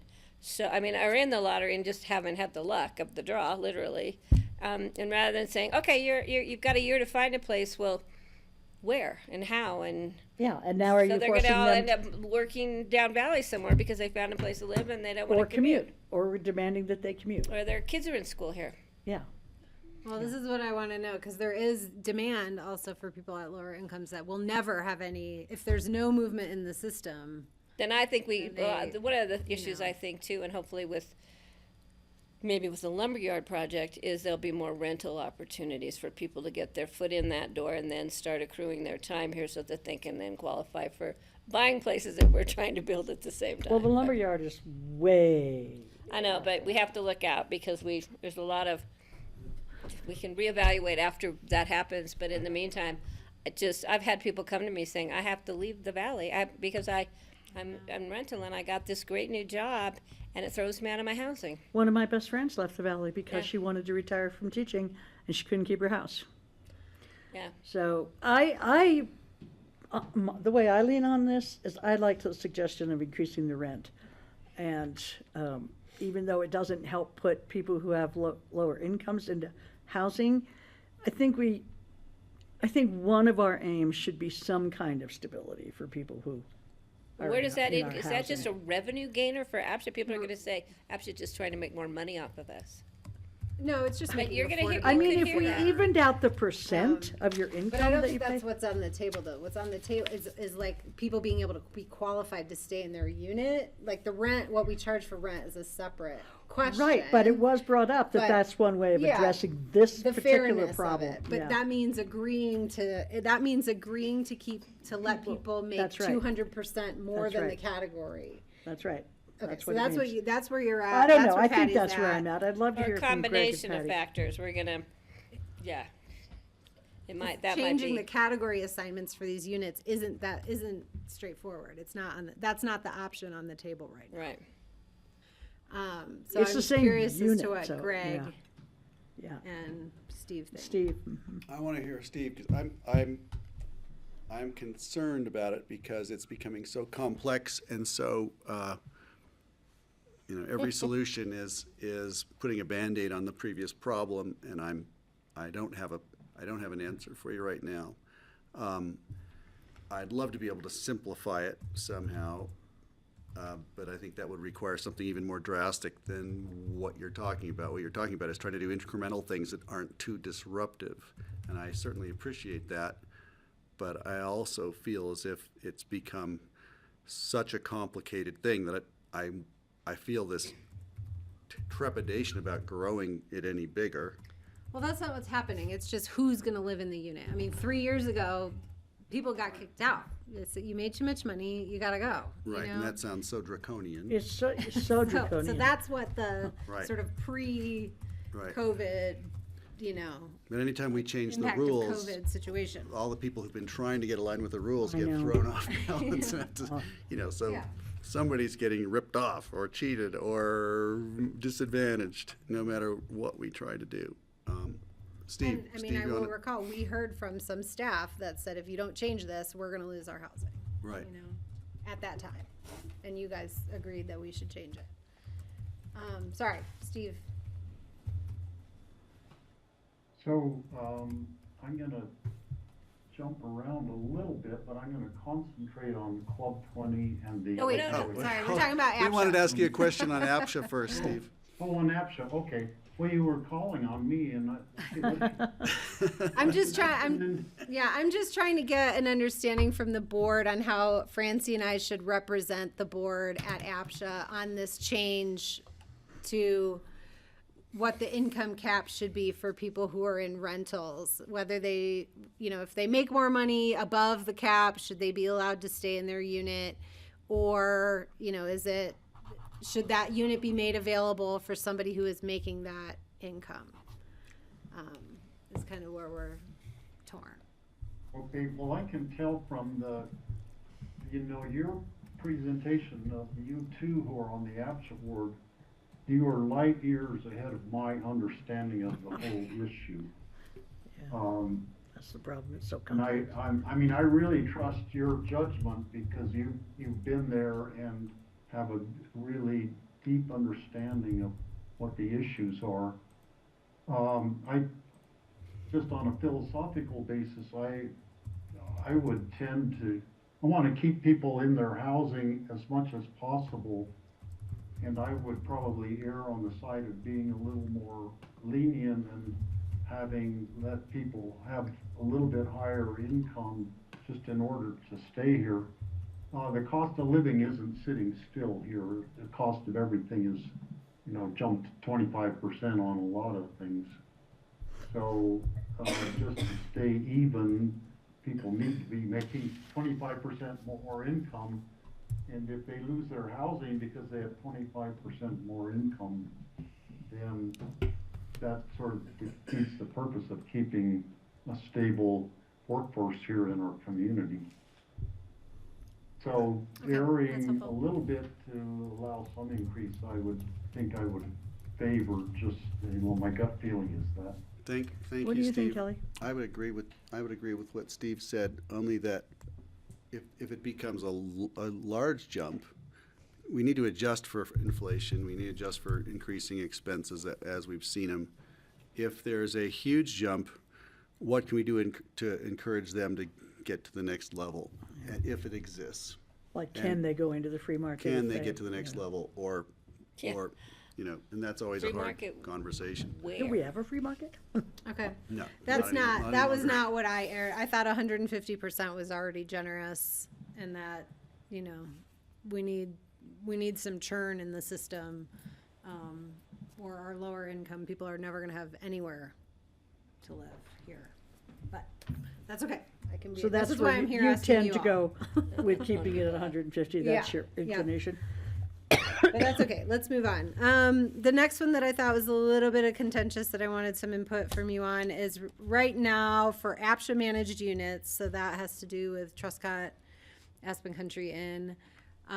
They prioritize applicants based on their length of their work history here. None of the other rentals in the APSHA inventory do this. And APSHA is proposing that we not do it. That means somebody who has worked here for 20 years and may want to apply for living at Truscott would no longer get priority over someone who just moved here for that. It would be treated as a lottery. No points at all for term longevity in the community, years you've been applying, you don't That's get what any they're points at all for suggesting. that. And Yeah, this is that's just a- again, that's a tough this one to is swallow. just again for the rental units that APSHA manages. So like Castle Ridge doesn't look at your length of work. Centennial doesn't look at your length of work. They have sort of different processes for how they select tenants. So APSHA is proposing that instead of looking at length of work, they would just do a lottery for people who've applied for that unit. Will they get more balls in the lottery? No. No. You're gonna have a lot of people They- in this community they who were are not getting happy. Yeah. that's Yeah, not they like have it. been getting I extra think they balls should of get lottery. They have been, right. But they're suggesting taking that away. I don't agree with that. Let's do it after. Well, I'm they've done out it of just office. as a list, and what they find is like they work through the list, and people are on the list, and they don't want the unit. So now they're like working with people who aren't actually interested in the units anyway. They're just at the top of the list. So Which is okay. that's been But part then of it the goes to the next person or the administrative next person. burden for. If it's a little bit more of an administrative burden, I'd say let's stay with that rather than create the perception that we don't care about people who've been here in the You're community. gonna have a lot of backlash from people. Where who- are all those people living who want to be there and aren't? A lot of them are living with each other, Right, or their families, Maybe they bred have a with their tiny ex-husbands. Apartment, right, yeah, or they're trying to move out of a situation, Make it or work. co-housing. Or they live down valley. Or in a tent, or in their car. okay. So what did That's you get helpful. from that? I got that we have to retain do it by longest work history. Is that what you got? Yeah, I think so. Okay. I think so. I mean, it's really hard. We'd love to have young people moving here and finding a place to live, and we're not making it easy for them. But on the other hand, Okay, and then, let's see. All right, a couple of these are administrative, but the last one that I'll raise is, APSHA is proposing to remove retirement assets from the asset caps. And it would have to be like in specific retirement accounts that have penalties for withdrawal and things like that. or pensions. Yeah, or pensions. I think that's fair. So, So if you have a $20 million trust fund. that you'll get counts when as your you- assets, but if it's in a 401k, Or 457. You've got Or a that- pension. So you've built that pension up as a, you know, a developer here or something, and then you decide you want to get into affordable housing. You and wouldn't you've have a got- pension as a developer.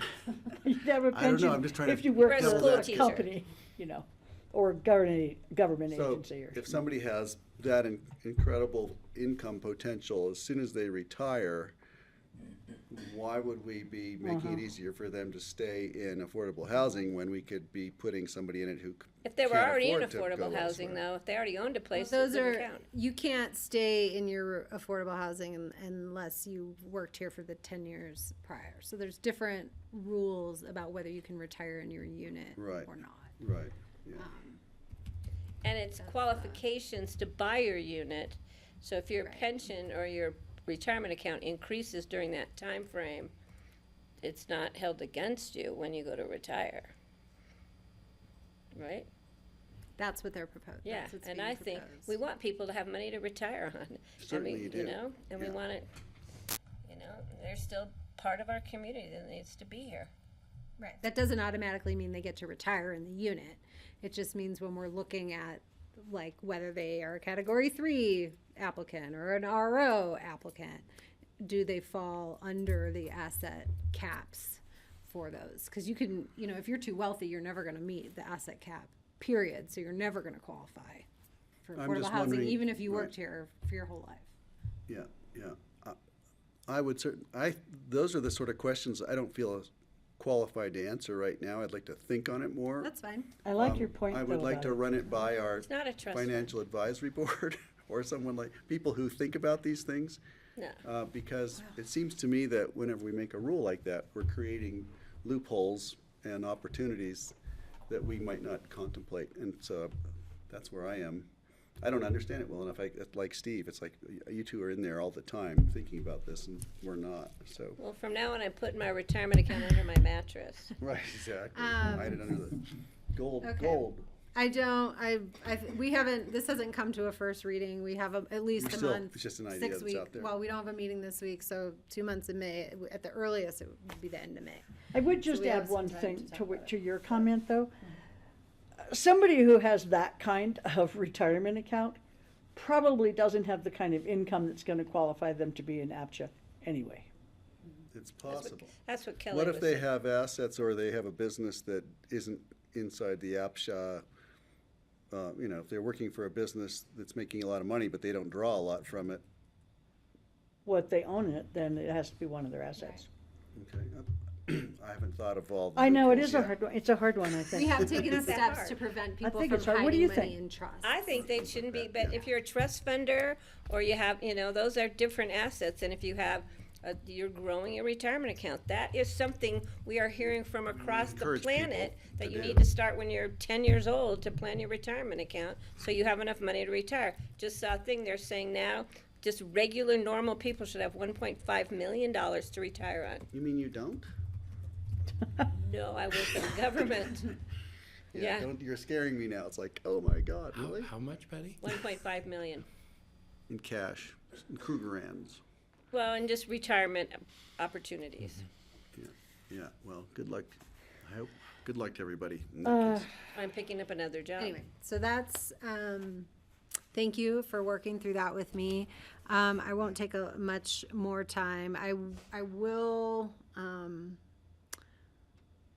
I don't know, I will maybe suggest, I wonder if we should get with Ann and perhaps do a 15 minutes in open discussion related to the property tax, commission, recommendations, which are gonna move into the legislature in the form of one bill, I'm told, which seems crazy to me. One bill? One bill. I mean, they made 10 recommendations. They're not all related to each other, and I'm stunned. The hard part's gonna be educating the state legislature on all that. But, what that yeah, I don't mind is. having the discussion, I just I'd love don't to know if we hear- get it yeah. in between now and looking at our future agendas. Yeah. I won't do it justice today if I talk about it. So, I will, so we brought up the short-term rental bills. I think one is gonna die. That was the one that said you can have 2 short-term rental properties, but 3 and above, we're gonna tax it differently. And then the bill, They're dropped that one? yeah, it's not moving. And then bill that I've been working on was related to should we tax short-term rentals as commercial at some level. There's a lot of hesitancy on that right now.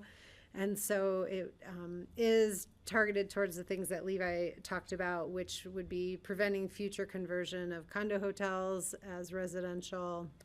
It is not retrospective at this point, unfortunately. Because that bill would have killed Snowmass Village that only has everything else is condoed, and people bought them with the short-term rental opportunities. I didn't realize there's only 2 really classified hotels in Snowmass Village. Yeah, I think it's super problematic, but The Gant would be devastated. you know. Anyway, Yeah. and so any future ones would be classified as commercial hotels that are operating as hotels, that have front desks like hotels, that Yeah, lodging you know, tax like If, hotels. over how many days? I just just, in general, because they're generally owned fractionally anyway.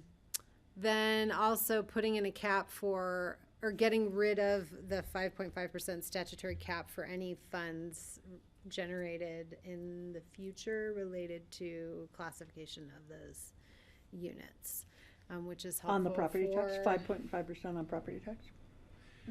on budget and revenue increases. Mhm. Is that a Tabor issue? It's a statutory limit.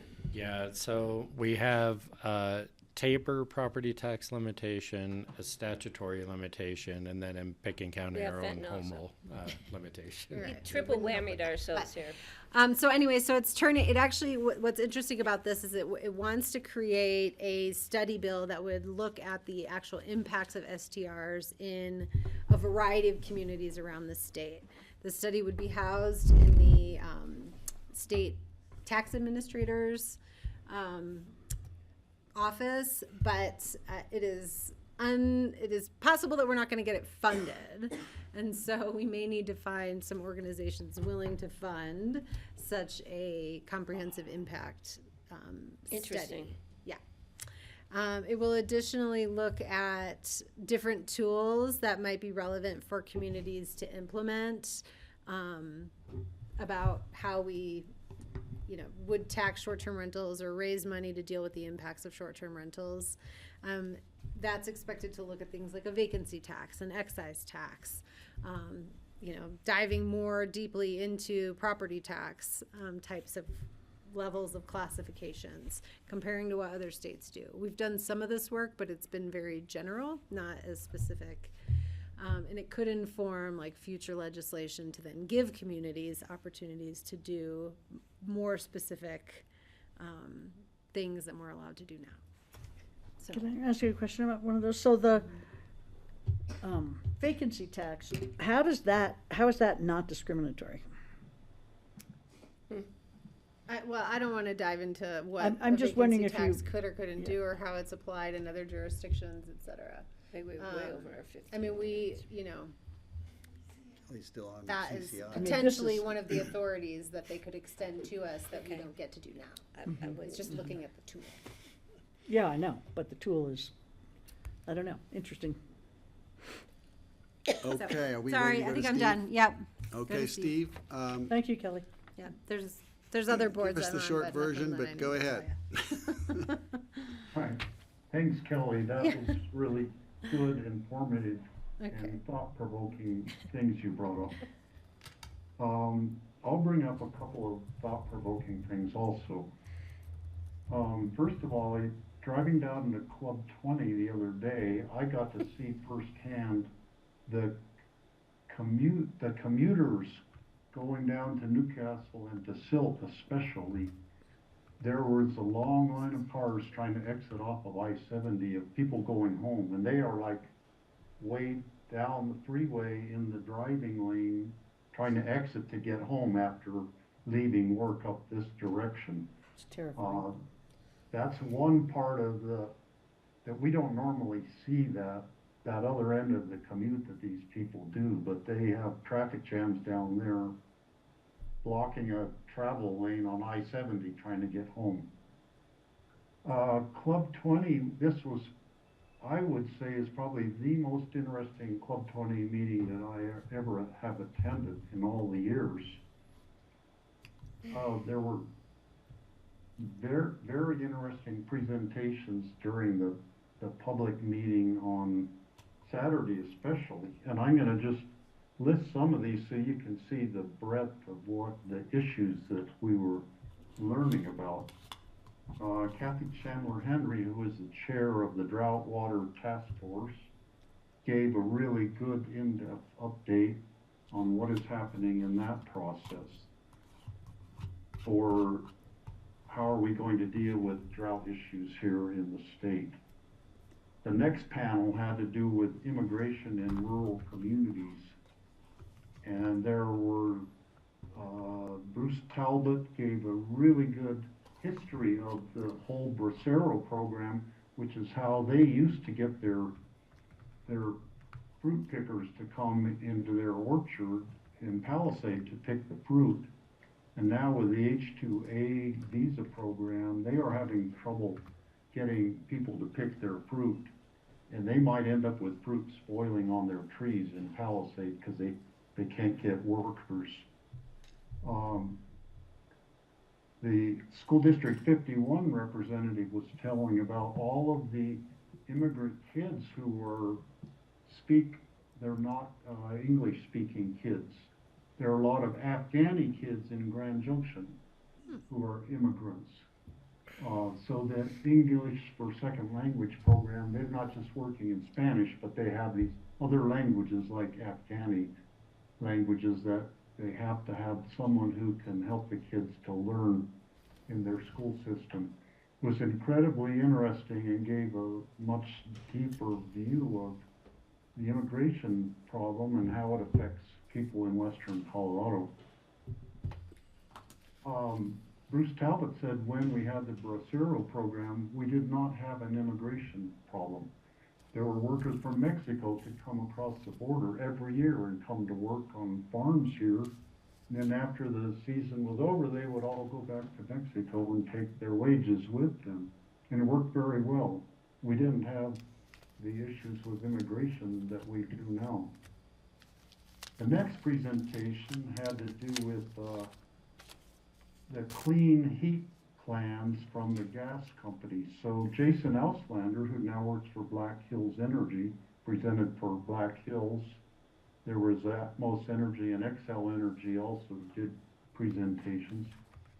Now all three of them are struggling to meet their mandates for their improvements in meeting the greenhouse gas emissions for the year 2030. A large part of the problem is that with the influx of more people using natural gas and electricity, there's 24% more demand just based on population growth than there was when the goals were set. So in order for them to reach their reduction, they actually have a 24% harder thing added on top of what they were going to have to do already, which is making it difficult for them. So it really set the stage for, thinking a lot about how can they meet their standards. And I talked to Jason Auslander about the possibility of Black Hills Energy actually participating in our methane project in Coal Basin, or participating in a methane capture thing in our landfill, or various projects like that if they would be allowed to do that, that could help them to meet their standard in reducing the total amount of methane leaking into the atmosphere. There was yet another update on what's happening with the wolves, and this was on very, very informative, up to the day input on what's happening with the wolves. There was another calf killed, and there's been one by Kremlin, another one in North Park had been killed by the wolves just in the last couple of weeks. The Parks and Wildlife officials are, they're working on bringing in the next group of wolves this coming season, and so working out the problems around the wolf reintroduction is very complex, and it was actually a really interesting presentation that they did. There's only two more really interesting presentations. The president, John Marshall of Colorado Mesa University, gave a talk about civil discourse, compromise, and differing perspectives that he and all the staff and faculty and students at Mesa are all working on, looking at these issues and coming up with sort of new guidelines to help them on what are the really important things for them to be learning. And having John Marshall speaking to Club 20 about this, about civil discourse and compromise, really hit the nail on the head for kind of where Club 20 is headed in the right direction. Still has a ways to go to, not have the sort of bipartisan bickering back and forth on some of the issues. Definitely the way that our state legislature needs to go that way, and the U.S. Congress. So it was interesting that after that presentation, I was sitting outside at a table, and Adam Frisch was sitting there. Jeff Hurd, his primary Republican contender for the 3rd Congressional District seat, was sitting at the same table with me and a couple from Montrose, the couple from Montrose were describing this real serious difficulty they're having with their 12-year-old daughter who has, needs a whole lot of individual help, and they are struggling to have their needs met through the educational system. So just the fact that a Republican and Democrat contender for our congressional seat were sitting at the same table, being totally civil to each other, listening to a problem and trying to think about solutions for it together, was really struck me as that's exactly what John Marshall was talking about on the civil discourse. That's what we need more of, and I see more and more of it at Club 20 all the time. Good. The whole afternoon presentation was about the Dolores River Canyons National Monument proposal, which I'm going to get a map to everybody that shows that in case you haven't seen the map of the proposal. And I had heard about it, but never knew much about it. But it's setting up a huge conflict in the southwestern part of the state where it looks like portions of the Dolores River Canyon should receive either a national monument designation or what's the other term? A national, like a Conservation area? recreation area, a special management area, kind of like the McInnes Canyons by Fruta, or in this other category of BLM lands. So the real conflict arises in that a lot of the proposed national monument lies in the Yerevan mineral belt, which is quite a large area in western Colorado, going a little bit into Utah, that's very rich in uranium. And there was a big discussion about, if our country is going to get off of fossil fuels, we're going to need to rely more on uranium and nuclear energy to help us achieve the goals that we need to reach. And they brought up the point that the United States last year purchased $800 million worth of uranium from Russia. $800 million that we bought from Russia.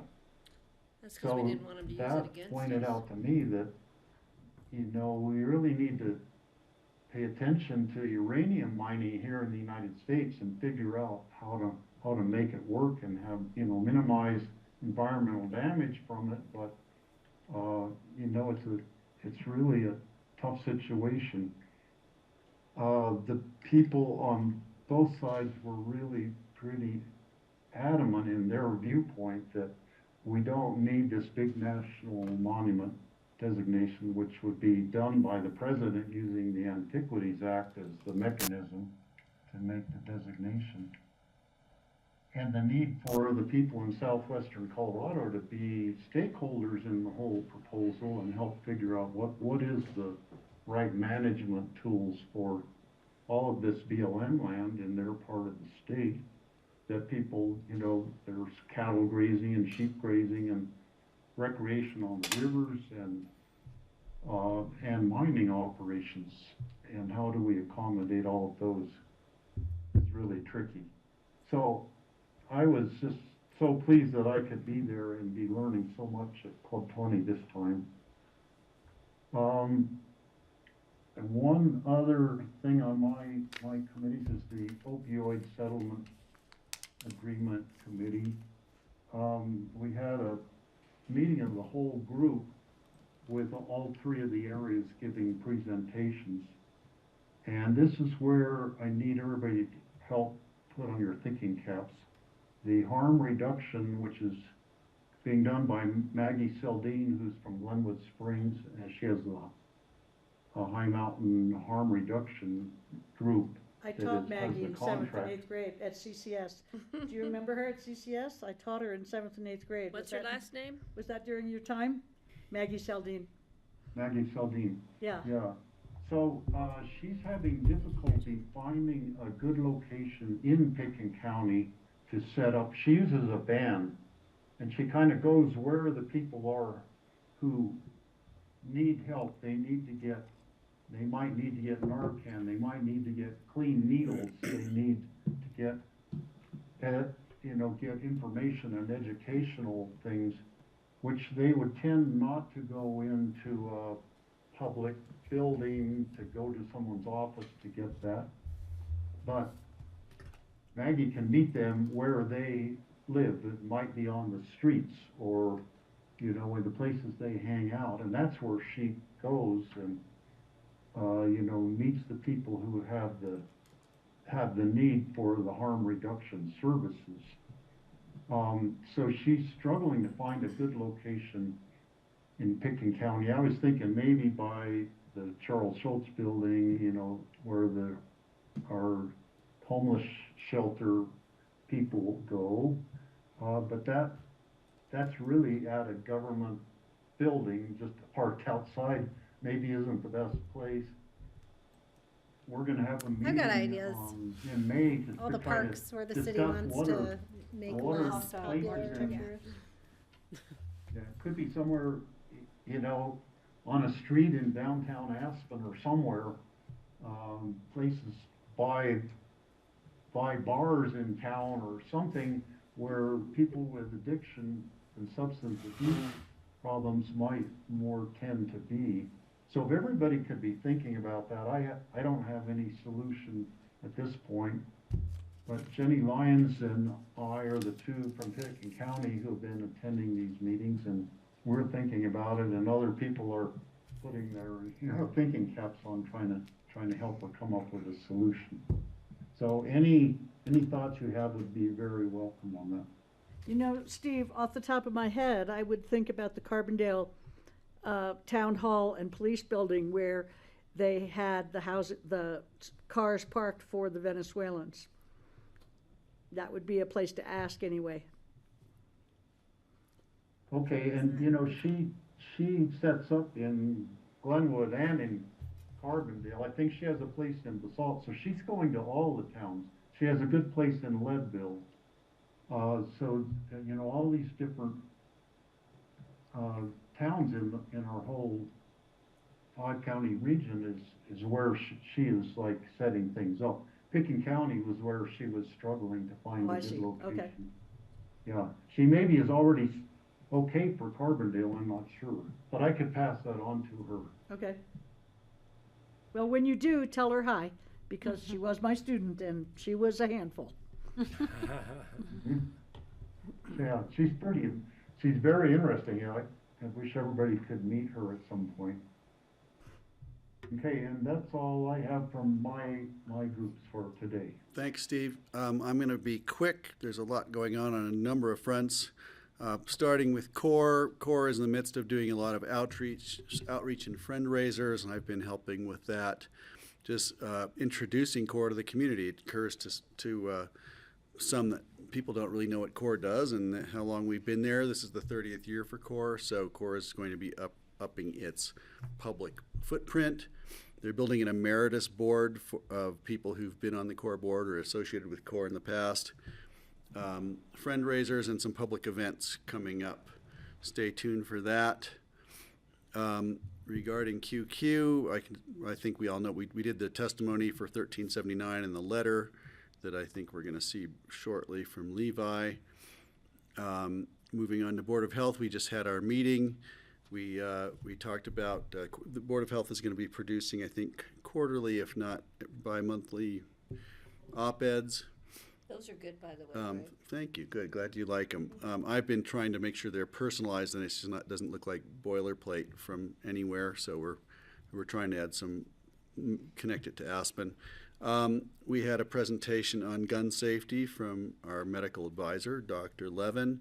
We had a presentation on the detox situation with detox in the Valley Detox Center. And it was really a great meeting. It was full of incredible data. I received if anybody's interested, I received the packet with the slide deck, and I can share that with you. Regarding RAFTA, same deal. Francie and I were there when Kurt Ravenschlag revealed the strategic plan. It's time to update the strategic plan for RAFTA. We also looked at our EV adoption climate action plan. And was proposed that there be a mix between electric vehicles, hydrogen power, and possibly diesel for at least a while. And they're balancing a mix of 3, then down to a mix of 2, EV versus hydrogen. And the big point that I wanted to make with them was that we have to remain nimble. Hydrogen is a fascinating idea for technology, but it may not be, it may change dramatically, as may EVs. So RAFTA's focus is to be as nimble as possible. And I have allergies. So I just wanted to jump in and pass on what Kurt, who's the upcoming CEO, wanted to make clear to everybody, and that is that hydrogen cell buses are electric buses. Everything's the same except that they're charged by the hydrogen cell, so they have charging capability all along the route, and the current EVs are charged at charging stations. So he just wanted to make sure everybody understood that right. Hydrogen cell buses are electric buses. They're electric buses that have a hydrogen fuel cell. Getting the hydrogen, transporting it, mining it, and storing it are all the biggest questions going forward for everyone. I've been on the RAFTA Covenant Enforcement Committee, which meets once a year. We're going to meet again in May or June, and apparently that's something that we need an official designation from our board. And I don't know, Francie, if you were interested in that at all. It's just one day. I'm fine to do it. I didn't know whether we should pick somebody from the community. Does it have to be from the board? No, it's one of us. Yeah, I've been doing it. Do you want to do it? Sure, Do you want to be the one? Yeah. It's kind of fun. And you get to, if you're interested, you can do a tour of the entire Rio Grande. Yeah, I saw that. I read the letter. If that appeals to you, I'll hand it over to you this year. All right. Okay, I'll let them know. Is it okay with the board that Francie And be do we our? have to officially put that on our list? I don't think so. We'll tell them that we had consensus, I guess, to do that if everyone agrees, and then see if that flies. If we need something official, we'll get it. I'm just trying to remember if it's part of our resolution appointing. It's not. Then I don't think we need to.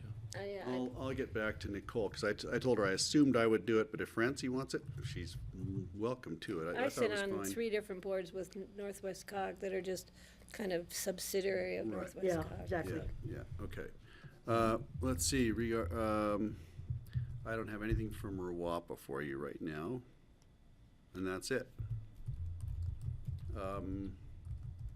Open discussion? Open discussion. We've got a little time for that. It seems like we've already covered it, but if anybody I've has. got one really fun one. Okay. The egrets that John and I saw from the window are nesting at ACES. Oh, cool. What'd you say? The egrets? Oh, No, the osprey. Osprey. Yeah. Jeez, Yeah. the osprey. So, yeah, is No, that no, what- egrets. The egrets that live in washes in California. No, they're in the trees when you're entering ACES, on the right-hand side when you come in. There's 3 of them, and they have a nest, because I saw them. I didn't see the birds, but my granddaughter and my son-in-law saw them when they did a tour of ACES. So that's the highest osprey nest we know of in the Roaring Fork Valley right now. That's cool.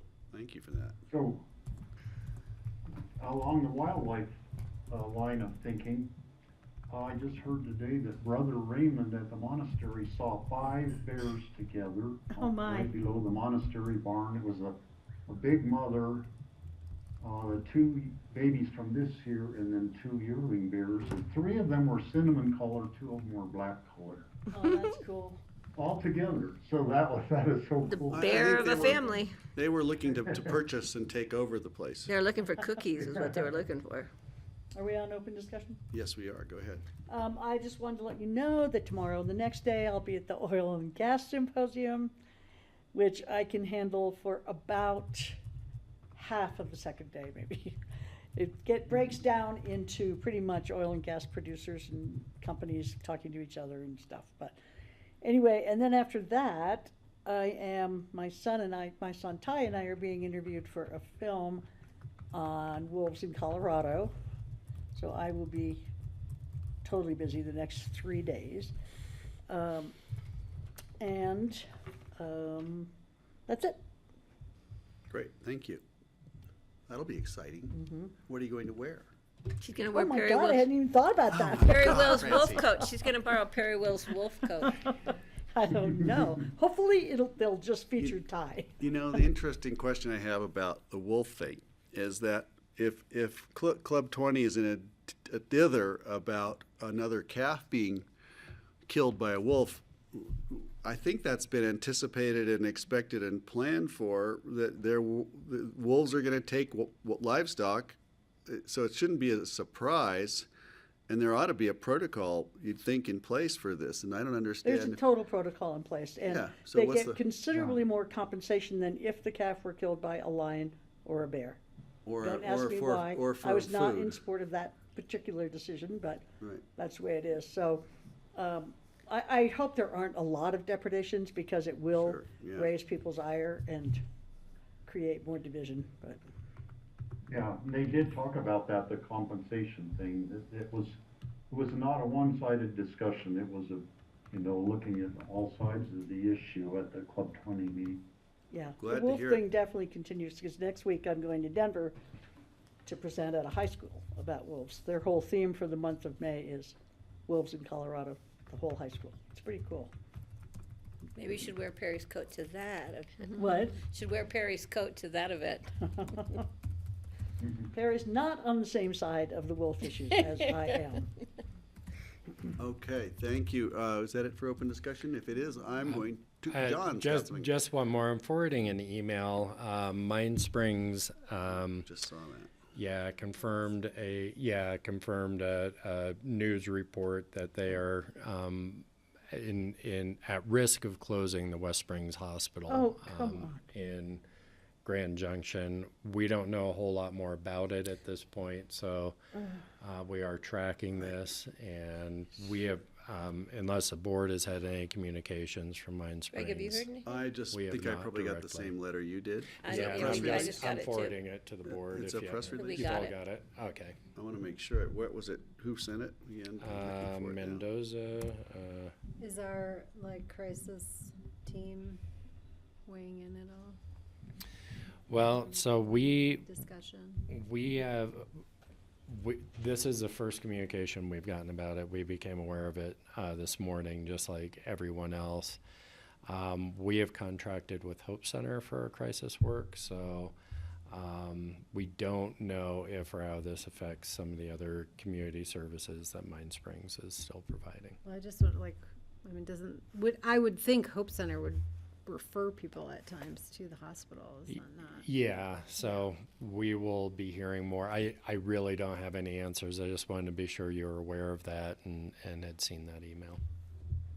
it seems like Mine Springs problems from a couple years ago just simply haven't really gone away yet, despite their reorganization and, The new head and everything. yeah, the turnover We'll there. keep you We're posted. still, it's still the fallout, and that's Yeah, it unfortunate. wasn't bad clear to news. me that that email had gone to y'all, so we Did they will. confirm that they're closing, or are they just dispelling a rumor? What are they doing there? No, their statement is basically that they are,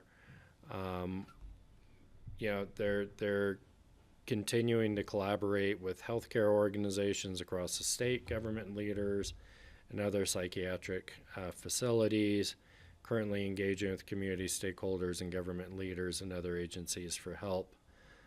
So I think they are confirming that, yes, they are in danger of closing it down. They're trying to find paths to keep it open. Right. So, and I will keep you posted as we hear more, and if you're hearing more, which may happen, let us know so that we can track impacts with our service providers. So. Great, thank you. And John, Yeah. would you resend me Jessica Monahan's email contact? She's at Arnold and Porter. Thank you. It's not, the one you sent me is not going through. It's not. Okay, if that's it, I'm going to adjourn this meeting, 7 minutes behind schedule, but you're all forgiven.